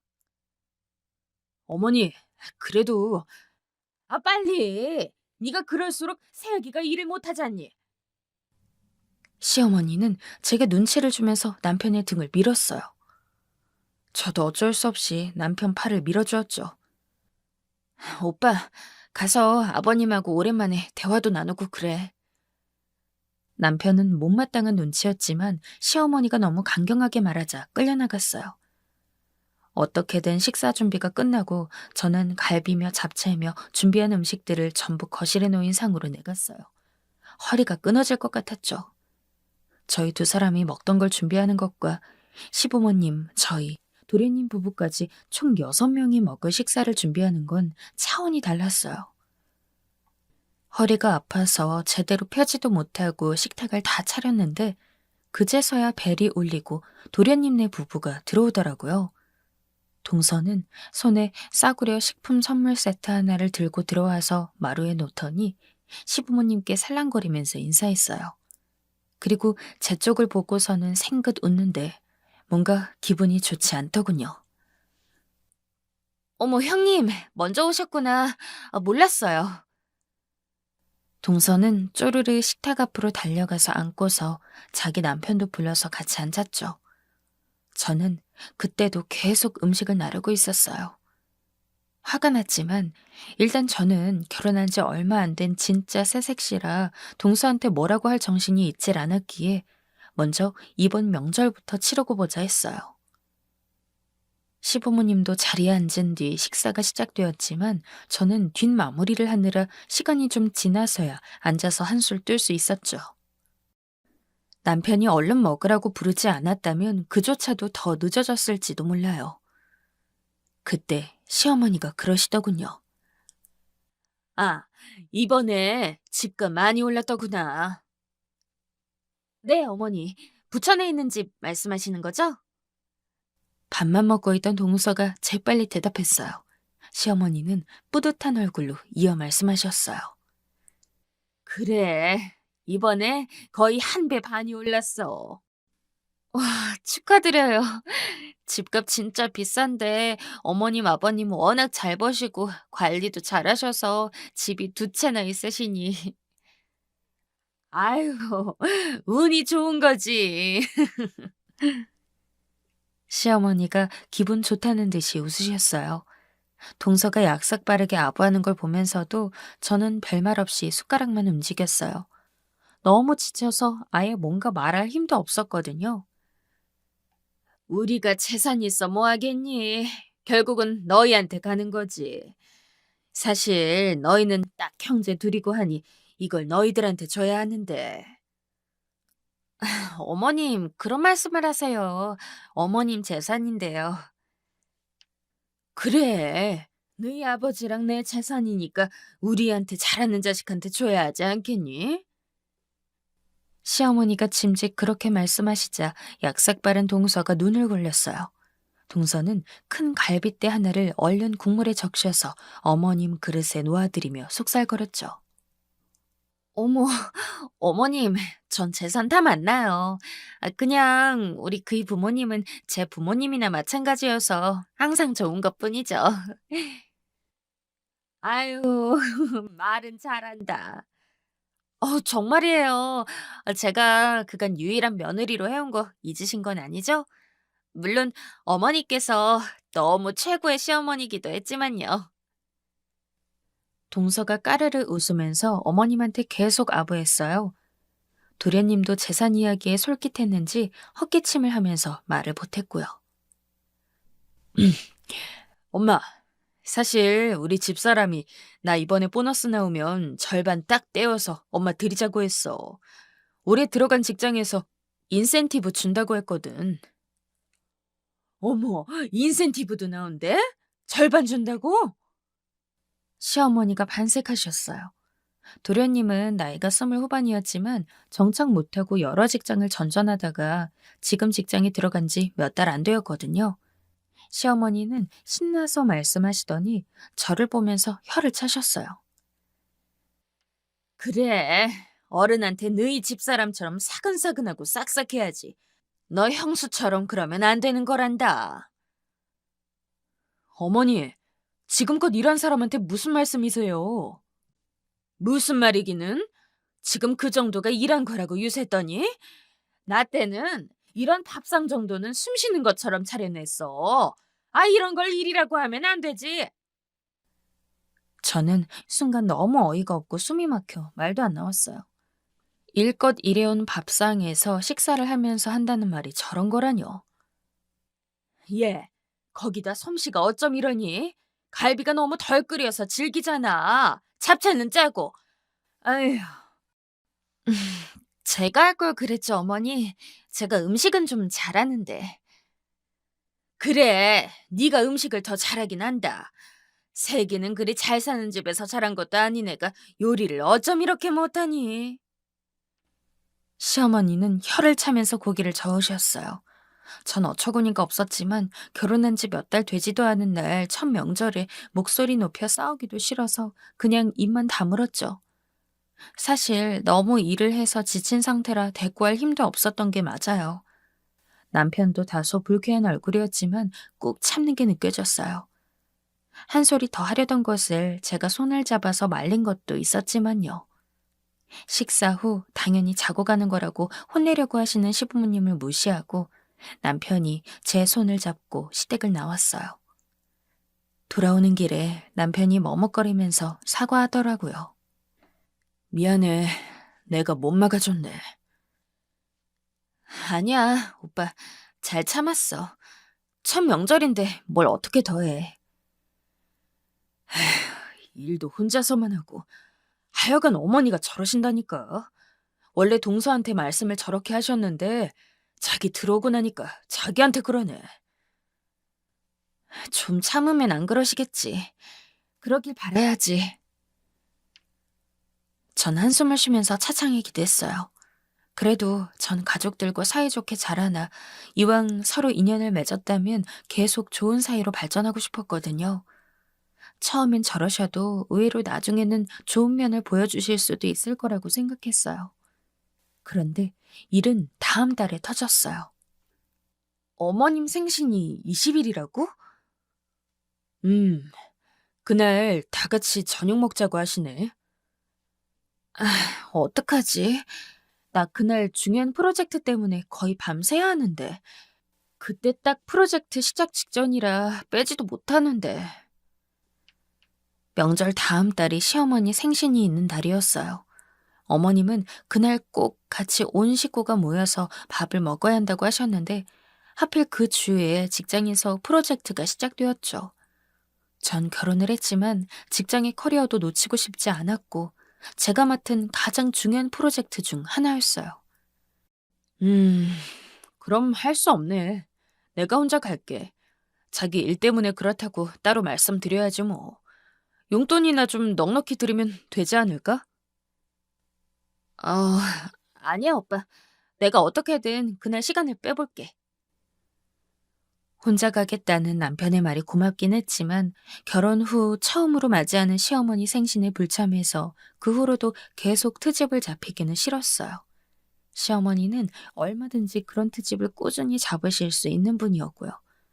그래서 저는 그 주에 무리해서 야근을 계속하면서 일을 끝냈고 간신히 늦게라도 퇴근해서 시댁으로 갈 수 있었어요. 남편은 먼저 시댁으로 가 있었고 저는 7시에 일이 끝나서 시댁에 도착했을 때는 거의 8시에 가까워져 있었죠. 시간이 이미 늦었기 때문에 식사는 거의 끝나 있었어요. 제가 들어갔을 때 시어머니는 숟가락을 식탁에 탁 소리가 나도록 내려놓으면서 못마땅한 눈으로 저를 보셨죠. 넌 어쩜 애가 결혼 후에 첫 번째 시애미 생일에 오지도 않니? 아, 죄송해요. 최대한 빨리 오려고 했는데 일이 늦게 끝나서요. 직장 다니는 게 유세니?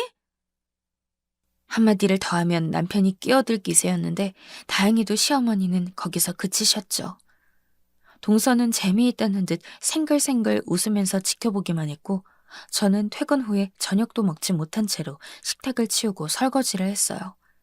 알고 보니 시어머니도 동서도 음식을 하지 않고 저만 기다렸던 모양인지 배달 음식을 시켜다 드셨더군요. 저는 싱크대 앞에 서서 온 가족이 먹을 과일을 깎았어요. 그런데 바깥에서 TV 소리가 들려오고 시어머니와 동서가 떠드는 소리가 들려오는데 순간 허탈하기도 하고 화도 나는 거예요. 그때 저는 직장에서 바로 온 터라 정장을 입은 상태였고 시댁에 들어와서 한번 앉지도 못했죠. 대체 내가 뭘 잘못한 건지. 지난번부터 계속해서 시어머니는 제가 못마땅해서 싫은 소리를 하셨거든요. 저도 성격이 그리 얌전하지만은 않은 편인데 결혼한 지 얼마 안 되었다는 이유로 어디까지 참아야 할지 알 수가 없었어요. 속이 부글부글 끓어오는데 그래, 오늘 참았으니 조금만 더 참자 하는 마음에 일단 과일을 깎아서 내갔어요. 과일도 어쩜 이렇게 못생기게 깎아오니? 시간은 왜 이렇게 오래 걸리고? 시어머니가 절 보자마자 인상을 찌푸리시더군요.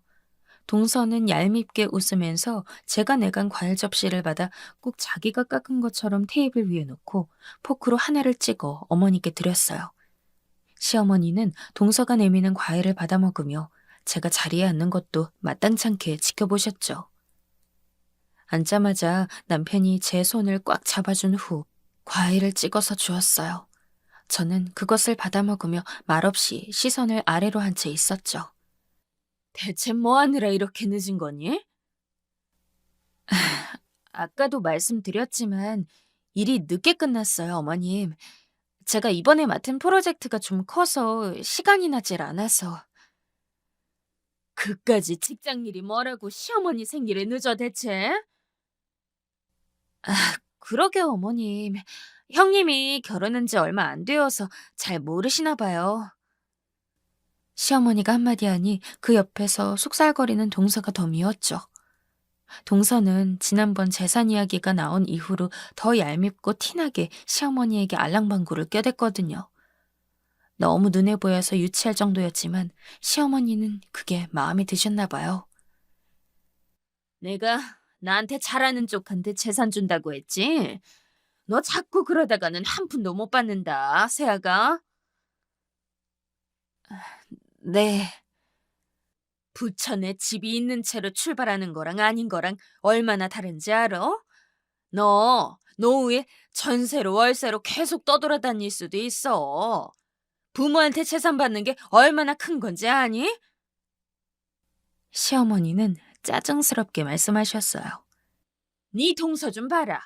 시간 딱딱 맞춰서 와가지고 보너스 받았다고 우리한테 챙겨주고 식사시켜주고.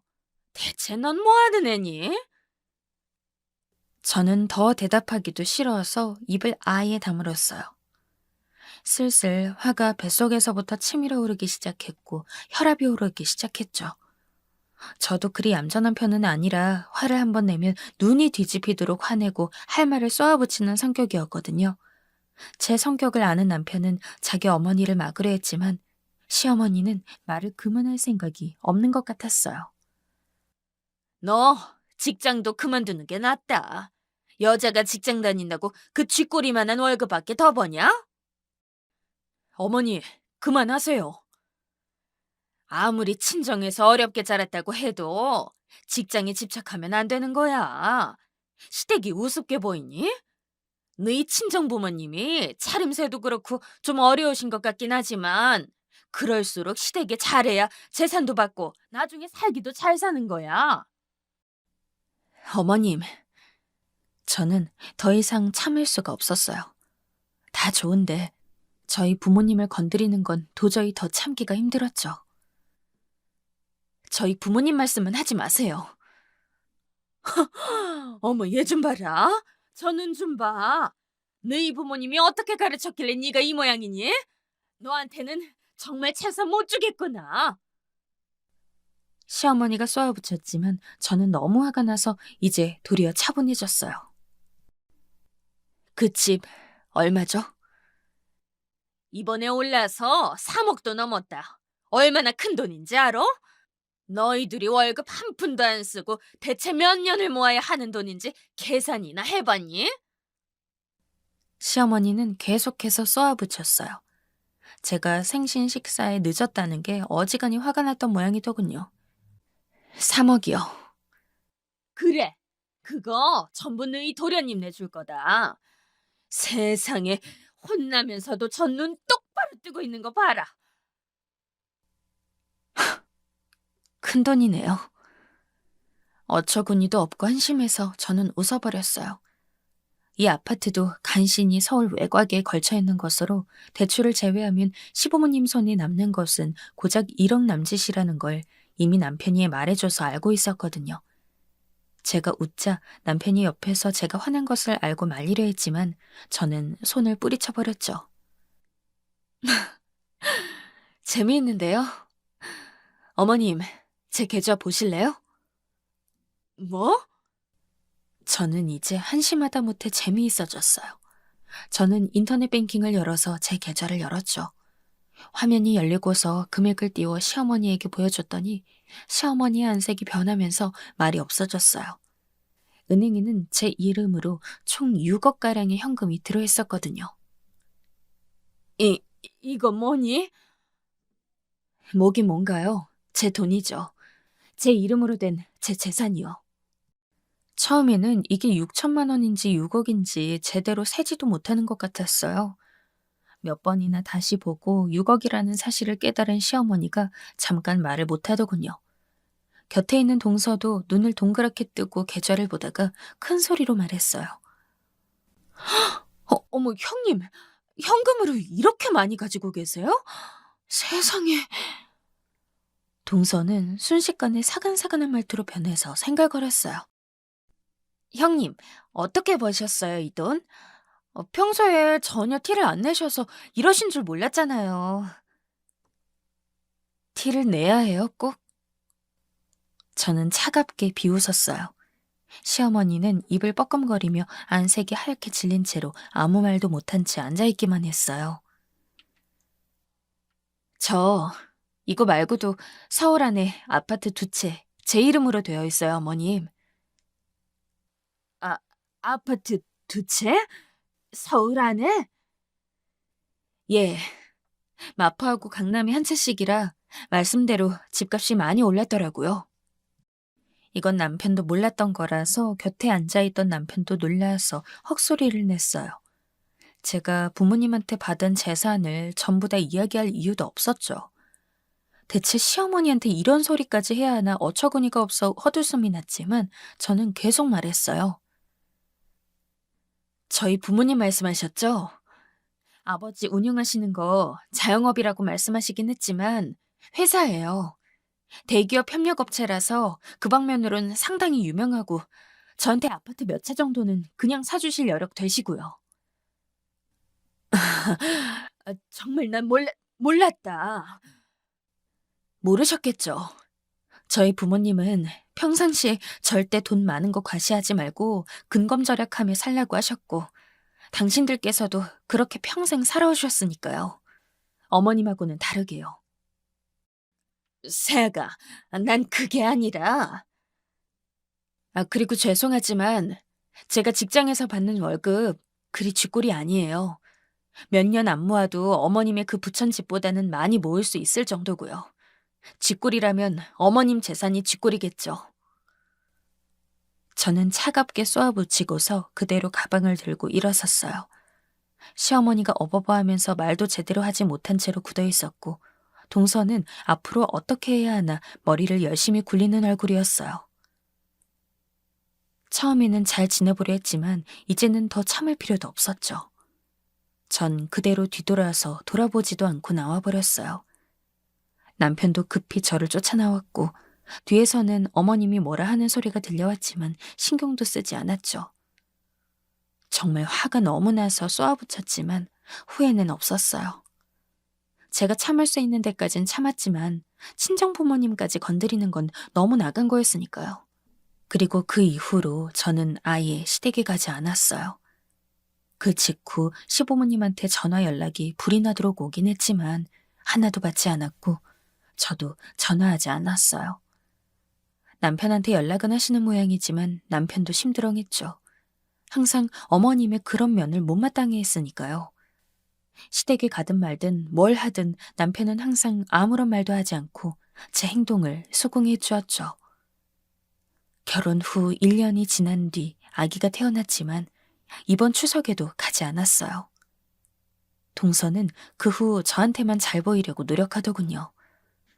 어떻게 돈이라도 제게 빌려보려고 열심히 아부하고 입을 텄는데 저는 동서 하는 거 보고 돈을 빌려줄지 말지 결정하겠다고 대놓고 말했어요. 하지만 당연히 행동 볼 생각도 없이 빌려주지 않을 생각이에요. 시어머니도 남편에게 전화해서 손주 보고 싶다고 노래하는 모양이지만 제 알바도 아니고요. 재산을 가지고 자식들을 저울질하는 부모가 있죠. 저도 그런 것은 말로만 들었는데 정말 제 이야기가 될 줄은 몰랐어요. 친자식이든 아니면 사위나 며느리이든 서로에게 대하는 것은 재산이 아닌 마음으로 해야 한다고 생각해요. 만약 비슷한 일을 겪고 계신 분이 있다면 저의 이야기가 위로 혹은 타산지석이 될 수 있기를 바라며 이만 사연을 마치겠습니다.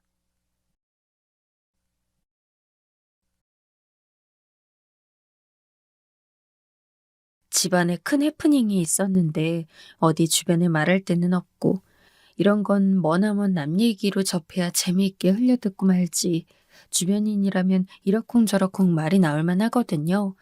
그래서 아무데도 말 못하고 있었는데 이렇게 사연으로 한번 풀어봅니다.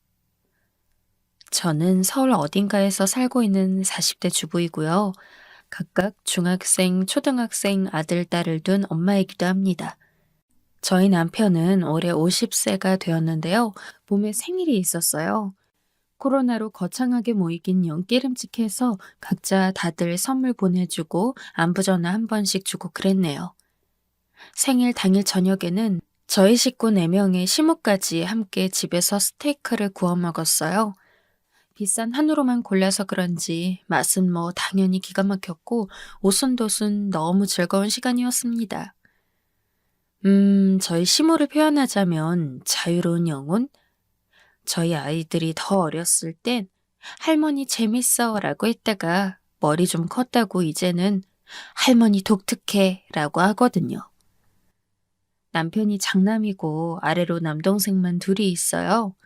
그런데 도련님 두 분 다 통영이랑 부산에 사시거든요. 예전부터 대학이며 직장들이 그쪽이었기 때문에 저는 남편과 상견례 얘기가 오갈 즈음에 결혼하면 이거 빼도 박도 못하게 장남네가 시부모를 모시게 되는 구도인가 싶었네요. 설상가상으로 시부모님이 이혼하셨어요. 막내 도련님 결혼하자마자 번갯불에 콩 구워 먹듯 후딱 이혼 도장 찍으셨죠.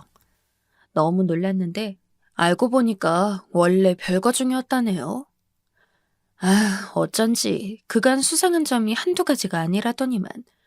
시부께선 금방 살림 차리셨고 현재는 청주에 계십니다. 가끔 연락만 주고받았어요. 그 연세들의 성격 차이로 이혼이라니 솔직히 드문 일이죠. 여튼 그날 남편 생일이라고 시부와도 간만에 통화가 성사되었어요. 조심스레 시모께 바꿔드릴까요? 했더니 오케이 하시는 거예요.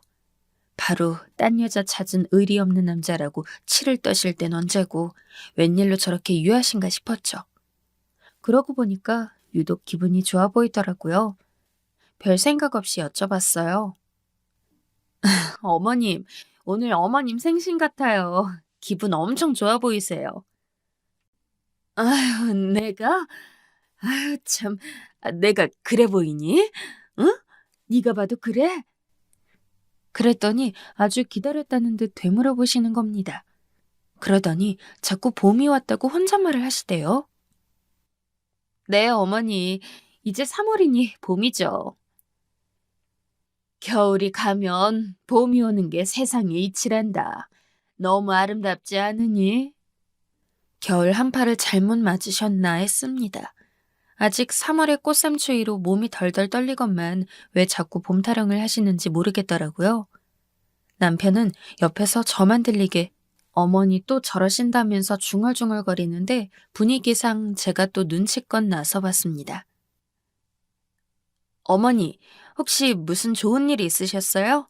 소식 있으심 저희한테도 알려주세요. 예의상 계속 여쭤봤지만 속으론 일이 있어봤자 뭔 일이 있겠냐 싶었죠. 시모 사시는 곳이 저희 집에서 걸어가도 20분밖에 안 걸리는 거리거든요. 맨날 어떻게 사시는지 훤히 아는데요, 뭘. 그런데 시모가 갑자기 부끄럽다는 듯이 손으로 볼을 감싸며 이러시는 거예요. 봄이 와서 내 마음에도 꽃이 피려나 보다. 작게 콧노래까지 부르시는데 이거 느낌이 왔습니다. 연애하시나 싶은 생각이 팍 들더라고요. 혹시 만나시는 분 있으세요? 원래? 그걸 네가 어떻게 알았니? 저도 놀랐지만 특히 남편이 기가 막혀 했어요. 살가운 말주변이 부족한 남편은 시모 앞에서 고개만 절레절레 흔들고 말았네요. 수습은 언제나 그랬듯 제 몫이었죠. 저도 제 멘탈 추스르고 싶은데 항상 틈이 없네요. 시모가 워낙 깨발랄하신 분이라도 그렇지 연애라뇨. 사랑엔 국경도 나이도 없다지만 78세의 할머니가 그것도 가족이 연애를 한다면 당사자들은 떨떠름할 수밖에요. 리액션 고장난 남편은 애들하고 거실에서 예능 프로나 보게 두고 시모와 식탁에서 둘이 과일을 먹으며 마저 얘기를 나눴습니다. 어디서 만나신 거냐, 언제부터셨냐 이런 걸 여쭤봤더니 시모가 굉장히 수줍어하셨어요. 아유, 모른다. 얘는 또 그런 걸 꼬치꼬치 묻고 그러니? 사실 심각하게 궁금한 건 아니었기 때문에 저도 네네 하고 말았습니다. 그런데 예상보다 시모는 들뜬 연애 감정을 갖고 계시더라고요. 내 나이에 누굴 만나는 게 흔한 경우는 아니잖니. 특히나 이렇게 나보다 나이 덜 먹은 사람이 막 나 좋다고 덤벼들고 그러니까 가슴이 막 덜렁거려가지고. 들어보니까 상대가 연하인 모양이었죠. 시모 연세를 고려하면 다행이라고 봐야 맞았을까요? 이런저런 말씀을 늘어놓으시더니 핸드폰에서 사진 한 장을 저에게 보여주셨어요. 같이 찍은 사진이 있다면서요. 핸드폰 속 사진을 보자마자 두 분 좋아 보이신다고 거칠애로 말은 나갔는데 머릿속이 복잡해졌습니다. 이상하게 시모 옆에 남자에게서 익숙한 느낌이 풍겨져 오는 겁니다.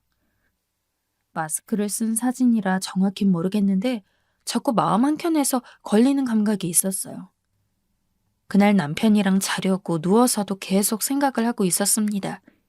그때 남편이 시모가 누굴 만나든지 간에 사기꾼 같은 사람만 아니면 된다는 말을 하대요.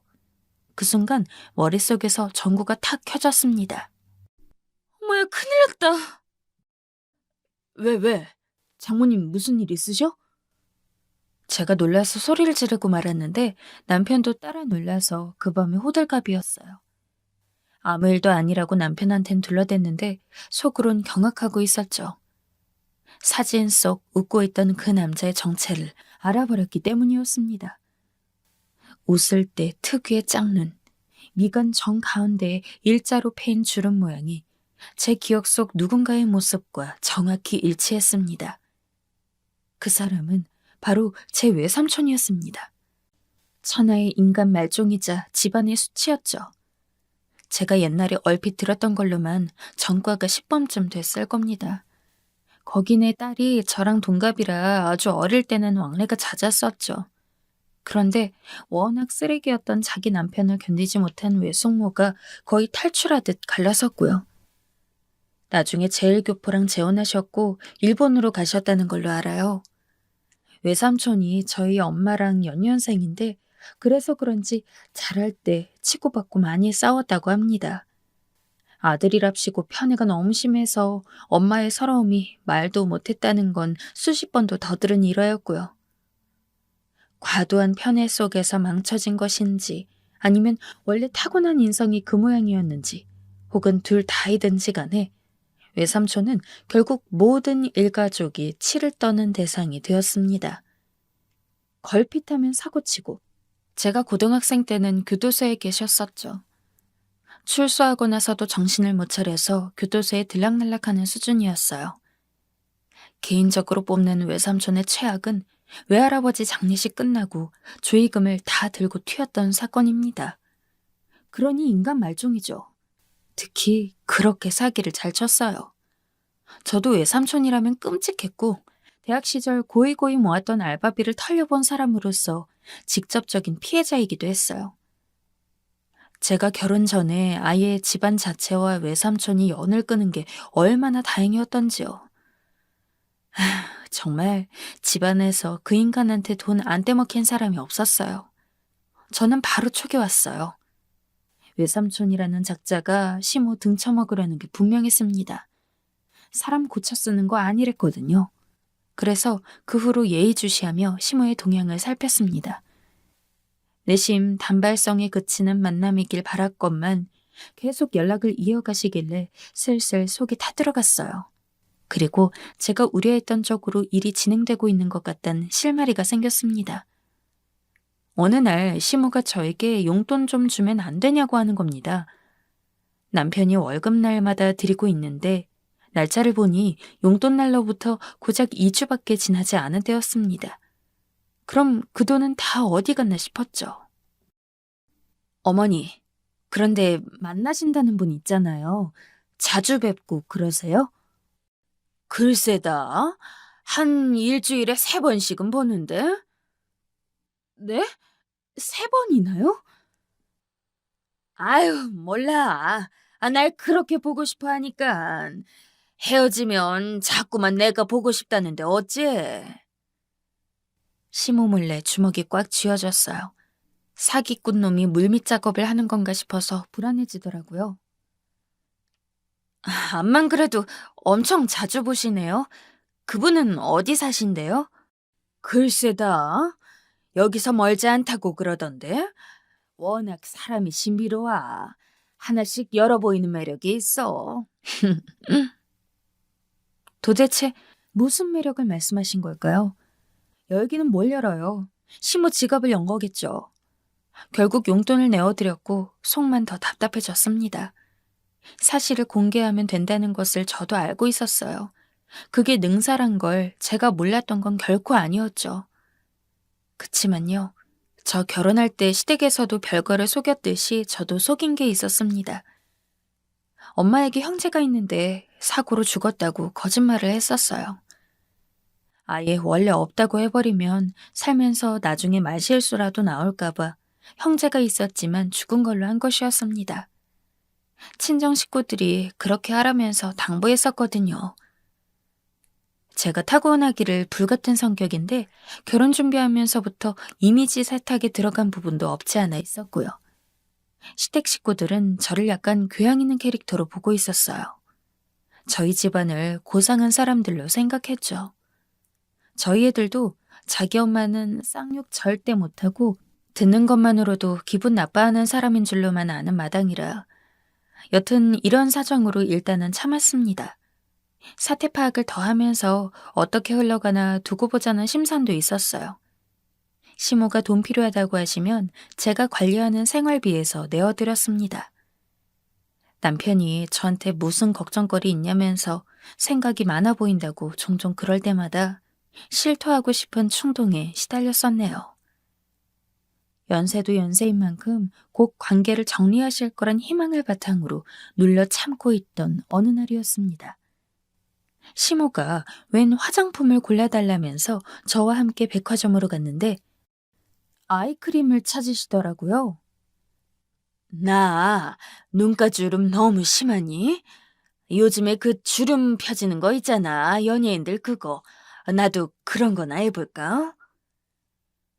정말 진지하게 말씀하시는데 좀 당황스럽더라고요. 그러고 보니까 옷도 자꾸 화려한 색감을 찾으셨어요. 원래도 옷에 신경 쓰시는 분이었지만 확실히 연애 이후로 너무 치중하시는 게 보였습니다. 어머니, 그분하고 어차피 연배도 같으신데 뭘 그러세요? 아휴, 그래도 그쪽은 오래 이름 먹었으니 차이는 좀 있지. 예? 70이요? 만나시는 그분이 70살이에요? 원래? 너무 연하라서 좀 그렇니? 예. 그런데 조금이라도 더 젊은 게 좋긴 하더라만. 머리가 어질어질했습니다. 노래 부르시는 아이크림 2개나 사드리고 나서 생각에 잠겼어요. 저희 엄마가 71세, 외삼촌과 연년생인 건 익히 들어와서 정확히 알거든요. 그럼 외삼촌은 72세란 게 되는 겁니다. 누가 천하의 사기꾼 아니랄까봐 시모한테 70세라고 거짓말을 한 모양이었어요. 이것도 짜증났는데 시모와 외삼촌이 막 알콩달콩 부대낀다고 생각하니 도저히 못 견디겠더라고요. 제가 그때서야 깨달은 거죠. 이게 애초에 묻어둘 수 있는 문제가 아니었다는 사실을요. 남편에게 먼저 말하는 것이 순서였습니다. 솔직히 말할 게 있는데 지난 몇 달 동안 생활비 빵꾸난 거 그거 어머니 용돈 드려서야. 뭐야? 아니, 노인네 연애하시는데 무슨 비용이 그렇게 많이 들어? 그 무슨 말도 안 되는 소리야. 저는 숨겨왔던 집안의 외삼촌 얘기를 해주었죠. 미디어 매체에서나 볼 법한 전과자, 교도소만 여러 번, 간사한 사기꾼이 바로 제 외삼촌이며 지금 시모와 연애 중인 그 남자라고 말이죠. 제 얘기를 다 듣고 난 남편은 너무나도 기막혀 했습니다. 늦은 밤중에 자는 애들을 깰까봐 간신히 분노의 외침을 참은 채 안방을 돌아다니는데 그 모습을 보면서 저는 죄인이 된 기분으로 고개만 푹 숙이고 있었어요. 남편은 당장 시모께 알리라 했습니다. 친정집의 이미지가 어떻게 될까 걱정이 되기도 하고 시모가 쇼크로 쓰러지시는 건 아닐까 무서운 가정도 들었어요. 많은 생각이 들어 잠도 제대로 못 잤지만 퀭한 얼굴로 그래도 비장하게 시모를 찾아갔습니다. 우선 그분과 또 찍은 사진이 있으면 보여달라 했죠. 혹시나라는 생각 때문이었는데 마스크를 쓰지 않은 사진을 본 순간 저의 소감은 역시나로 마무리 지어졌습니다. 세월의 흔적에도 외삼촌을 알아볼 수 있었죠. 더 망설이지 않고 시모를 향해 털어놓았어요. 사실은 저에게 외삼촌이 계신다는 서두를 시작해 그 인간이 얼마나 쓰레기인지 전달해 드렸습니다. 나쁜 마음으로 외삼촌이 돌아가셨다며 속인 건 아니라고 죄송하다는 사과도 드렸고요.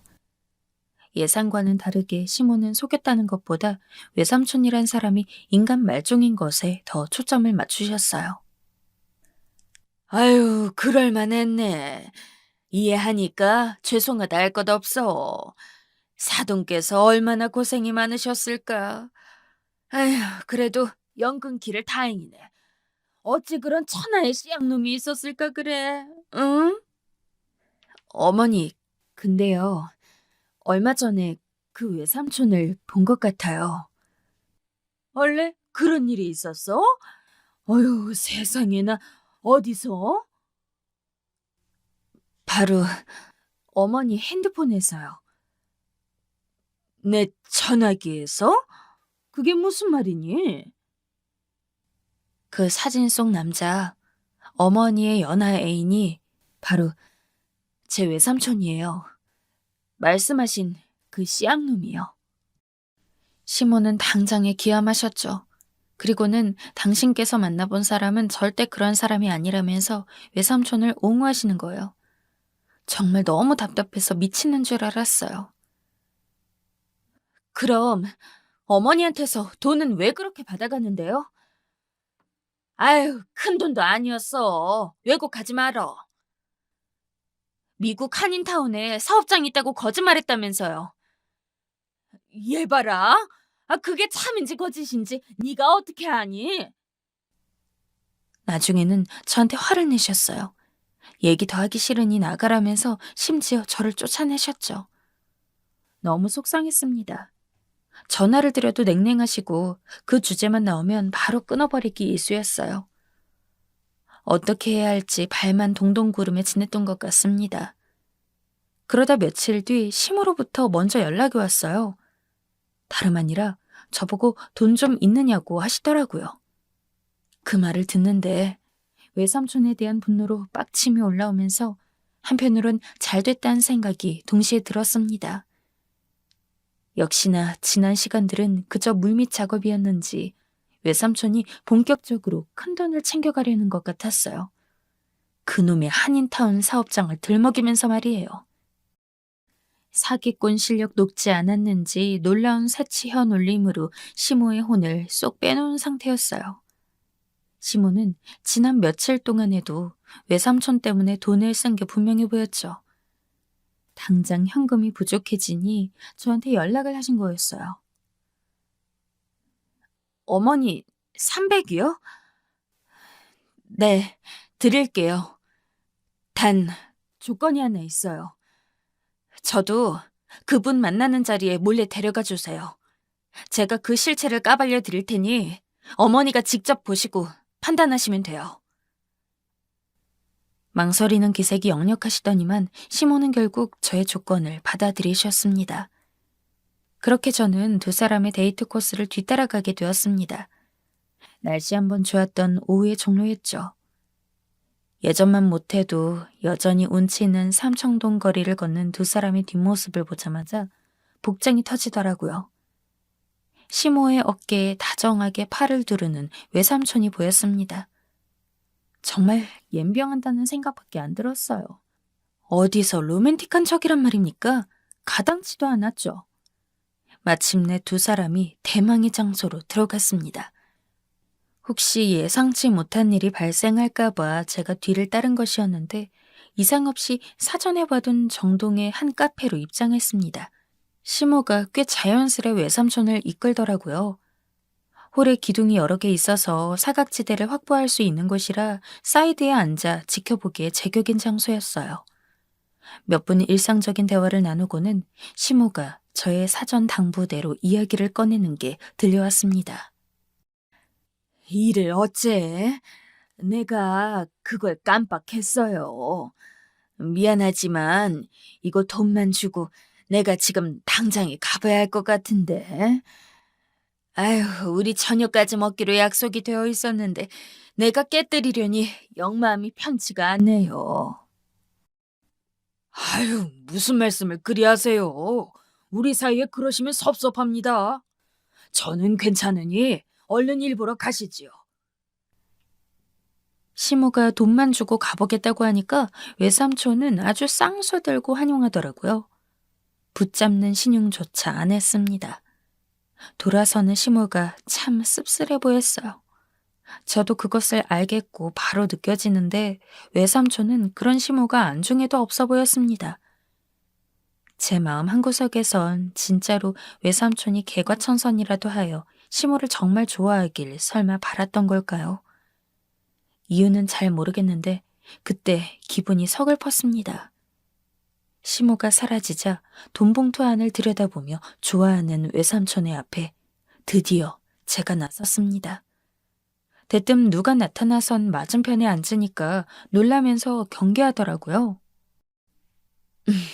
사장님, 인상이 너무 좋으시네요. 잠깐 앉아도 될까요? 뭐 그러시든가요. 나긋하게 웃으면서 말했더니 헛기침을 하며 좋아하더라고요. 한참 젊은 여자의 추파라도 받겠다는 건지 정말 어이가 없었습니다. 그래서 바로 마스크를 벗어보였죠. 그런데요, 저 못 알아보시겠어요? 글쎄 오시다. 누구신지. 그러세요? 혹시 성함이 정명환 아니신가요? 아니, 뉘신데 남의 이름을 알고 계세요? 우리가 만난 적이 있습니까? 당황하던 외삼촌은 제 얼굴을 빤히 보더니 서서히 눈이 커졌습니다. 그때 약간 희열이 느껴졌죠. 한 20년 만인가요? 외삼촌께선 여전하시네요. 제 말에 확인 사살을 받았는지 외삼촌이 허둥지둥하며 마스크를 쓰려 했지만 그게 헛손질에 바닥으로 떨어졌습니다. 저는 코웃음을 쳤죠. 이미 다 알아봤는데 그거 쓴다고 몰라본 걸로 되나요? 그 봉투는 돈이에요? 요새도 사기로 벌어먹고 사시나 보죠? 어허이, 이거 봐라. 갑자기 나타나선 그 언제적 얘기를 꺼내고 앉아있어? 온 집안을 쑥대밭으로 만들어 놓고 자기 아버지 장례식 끝나자마자 돈 싹 들고 튀고 자기 아내며 딸한테 돈 한 푼 갖다 준 적도 없고 그런데 안에서 새는 바가지가 밖에서 나에 줄줄 흘렸죠. 지금은 전과 몇 범이에요? 마지막이 10범이었던가요? 제가 아주 큰 소리로 신랄하게 쏘아댈수록 외삼촌의 얼굴이 시뻘개졌습니다. 그러더니 분에 찼는지 자리에서 벌떡 일어나면서 저한테 삿대질을 해댔습니다. 그래, 나 지금도 사기로 등쳐먹고 산다. 요즘은 할 맛이 하나 물어서 살판 났다. 어쩔래? 그때였습니다. 밖에 나간 척하면서 사이드 공간에 숨어있던 시모가 등장했어요. 항상 해사하게 웃음기를 머금고 있는 시모의 얼굴이 그 순간만큼은 살벌하리만치 차분해 보였어요. 그리고 얼어붙은 외삼촌을 향해 한마디 하셨죠. 설마 아니, 그 할마시가 이 할마시요? 시모의 말에 외삼촌은 무조건 손사래를 쳤어요. 절대 아니라면서 웬 미친 여자가 갑자기 자기를 음해하는 거라고 저를 욕하더라고요. 그래서 제가 별 수 없이 조금 늦은 가족 소개를 해드렸습니다. 외삼촌, 저분은 제 시어머님 되신 분이에요. 그리고 당장 그 돈 내려놓으세요. 그거 제 돈이거든요. 안 주시면 경찰 부를 거예요. 외삼촌이 충격에 덜덜 떨리는 손으로 돈 봉투를 테이블에 내려놓자마자 제가 그걸 얼른 낚아챘습니다. 어떻게 이런 일이 있냐고 저와 시모를 번갈아 쳐다보는 것이 너무 가증스럽게 느껴졌습니다. 마지막 발악인지 시모를 생각하는 마음은 진심이었다면서 또 현울림을 시전하는 것에 저도 폭발했죠. 여전히 악질이시네요. 70살이라고 나이도 속였죠? 어디서 거짓말이야? 72살이잖아. 우리 엄마보다 1살 많잖아. 뭐가 어째? 나 만으로는 70살이야. 이거 왜 이래? 나 만 70세라고? 대한민국에서 무슨 만 나이를 따져? 그리고 5월이 생일이면 이미 지났으니까 만으로도 71세지. 이게 어디서 어른한테 큰 소리야? 그러는 본인은 어른 공경 잘하셨었나 보죠? 5월 어버이날마다 효도는 못할 망정 자기 생일 있다고 돈 뜯어가서 내가 그 생일을 똑똑히 기억한다. 왜? 제 말에 외삼촌은 씩씩거리기만 할 뿐 대꾸를 못하더라고요. 옆에서 시모가 다시 마주치지 말자고 하는 말을 듣고선 외삼촌은 터질 것처럼 시뻘겋게 달아오른 얼굴로 자리를 떴습니다. 정확히는 주랭랑이었네요. 아주 그냥 냅다 뛰더라고요. 창피한 건 그래도 아는 모양이었습니다. 손님은 따로 없었지만 카페를 시끄럽게 해서 죄송하다고 직원분께 사과드리고 저희도 추스른 채 나왔습니다. 시모는 넋이 좀 나가 있었어요. 집으로 가는 동안 이런저런 말씀을 드려봐도 반응이 없으셔서 걱정이 됐습니다. 그런데 다 도착할 때쯤 갑자기 그러시더라고요. 그런데 너 오늘 보니까 말을 솔찬히 잘하더라. 그놈이 기세가 눌려가지곤 아주 꼼짝을 못하던데. 예상하지 못한 시모의 감상평에 갑자기 얼굴이 화끈했습니다. 고상한 이미지 메이킹은 다 끝났고 앞으로는 불가능하겠다 싶으니까 왠지 허탈한 기분이 들었어요. 그런데 그 후로요. 고부 사이가 좀 더 유연해졌습니다. 어처구니 없는 난관을 함께 지나온 전후의 비스무리한 게 생겼다고나 할까요? 남편과의 부부에도 더 깊어진 느낌이고요. 시모에게서 외삼촌의 번호를 받은 남편이 법 들먹이며 여러 차례 뭘 하더니만 뜯겼던 돈을 되찾아왔습니다. 한동안 풀이 죽어 지내시던 시모도 돈 찾은 소식에는 신이 나셨었죠. 얼마 전부터는 아파트에서 운영하는 단지 카페에서 실버 모임을 갖기 시작하셨다나 뭐라나. 시모가 왠지 203동의 75살 양반 얘기를 자주 하시는 눈치길래 한 번은 제가 그랬죠. 어머니, 요즘은 만나시는 분 없으세요? 내가 그래 보이니? 예, 내가 워낙 인기도가 높아서 그렇지 뭐 누구 하나를 만나고 그런 건 없어. 깨발랄한 시모의 모습을 보니까 완전히 다시 살아나셨다는 게 확 와닿았어요. 그 연세에도 늘 소녀 같은 분이었으니까요. 원래대로 돌아오신 게 정말 다행이기도 하고 내심 웃기기도 했네요. 혹시 데이트하시다가 돈 필요하신 말씀하세요. 아유, 얘는 돈이라니. 그런 끔찍한 소리는 아예 꺼내지를 말어. 하지만 돈 얘기만 나오면 질색하며 파르르 떠십니다. 저희 남편의 표현을 빌려보자면 그 일 이후로 정신 차리셨다네요. 시모와의 관계가 얽혀 있으니 아직 친정엔 외삼촌 사건을 전하지 못했지만 때가 되면 자연스레 얘기하게 될 거라 생각합니다.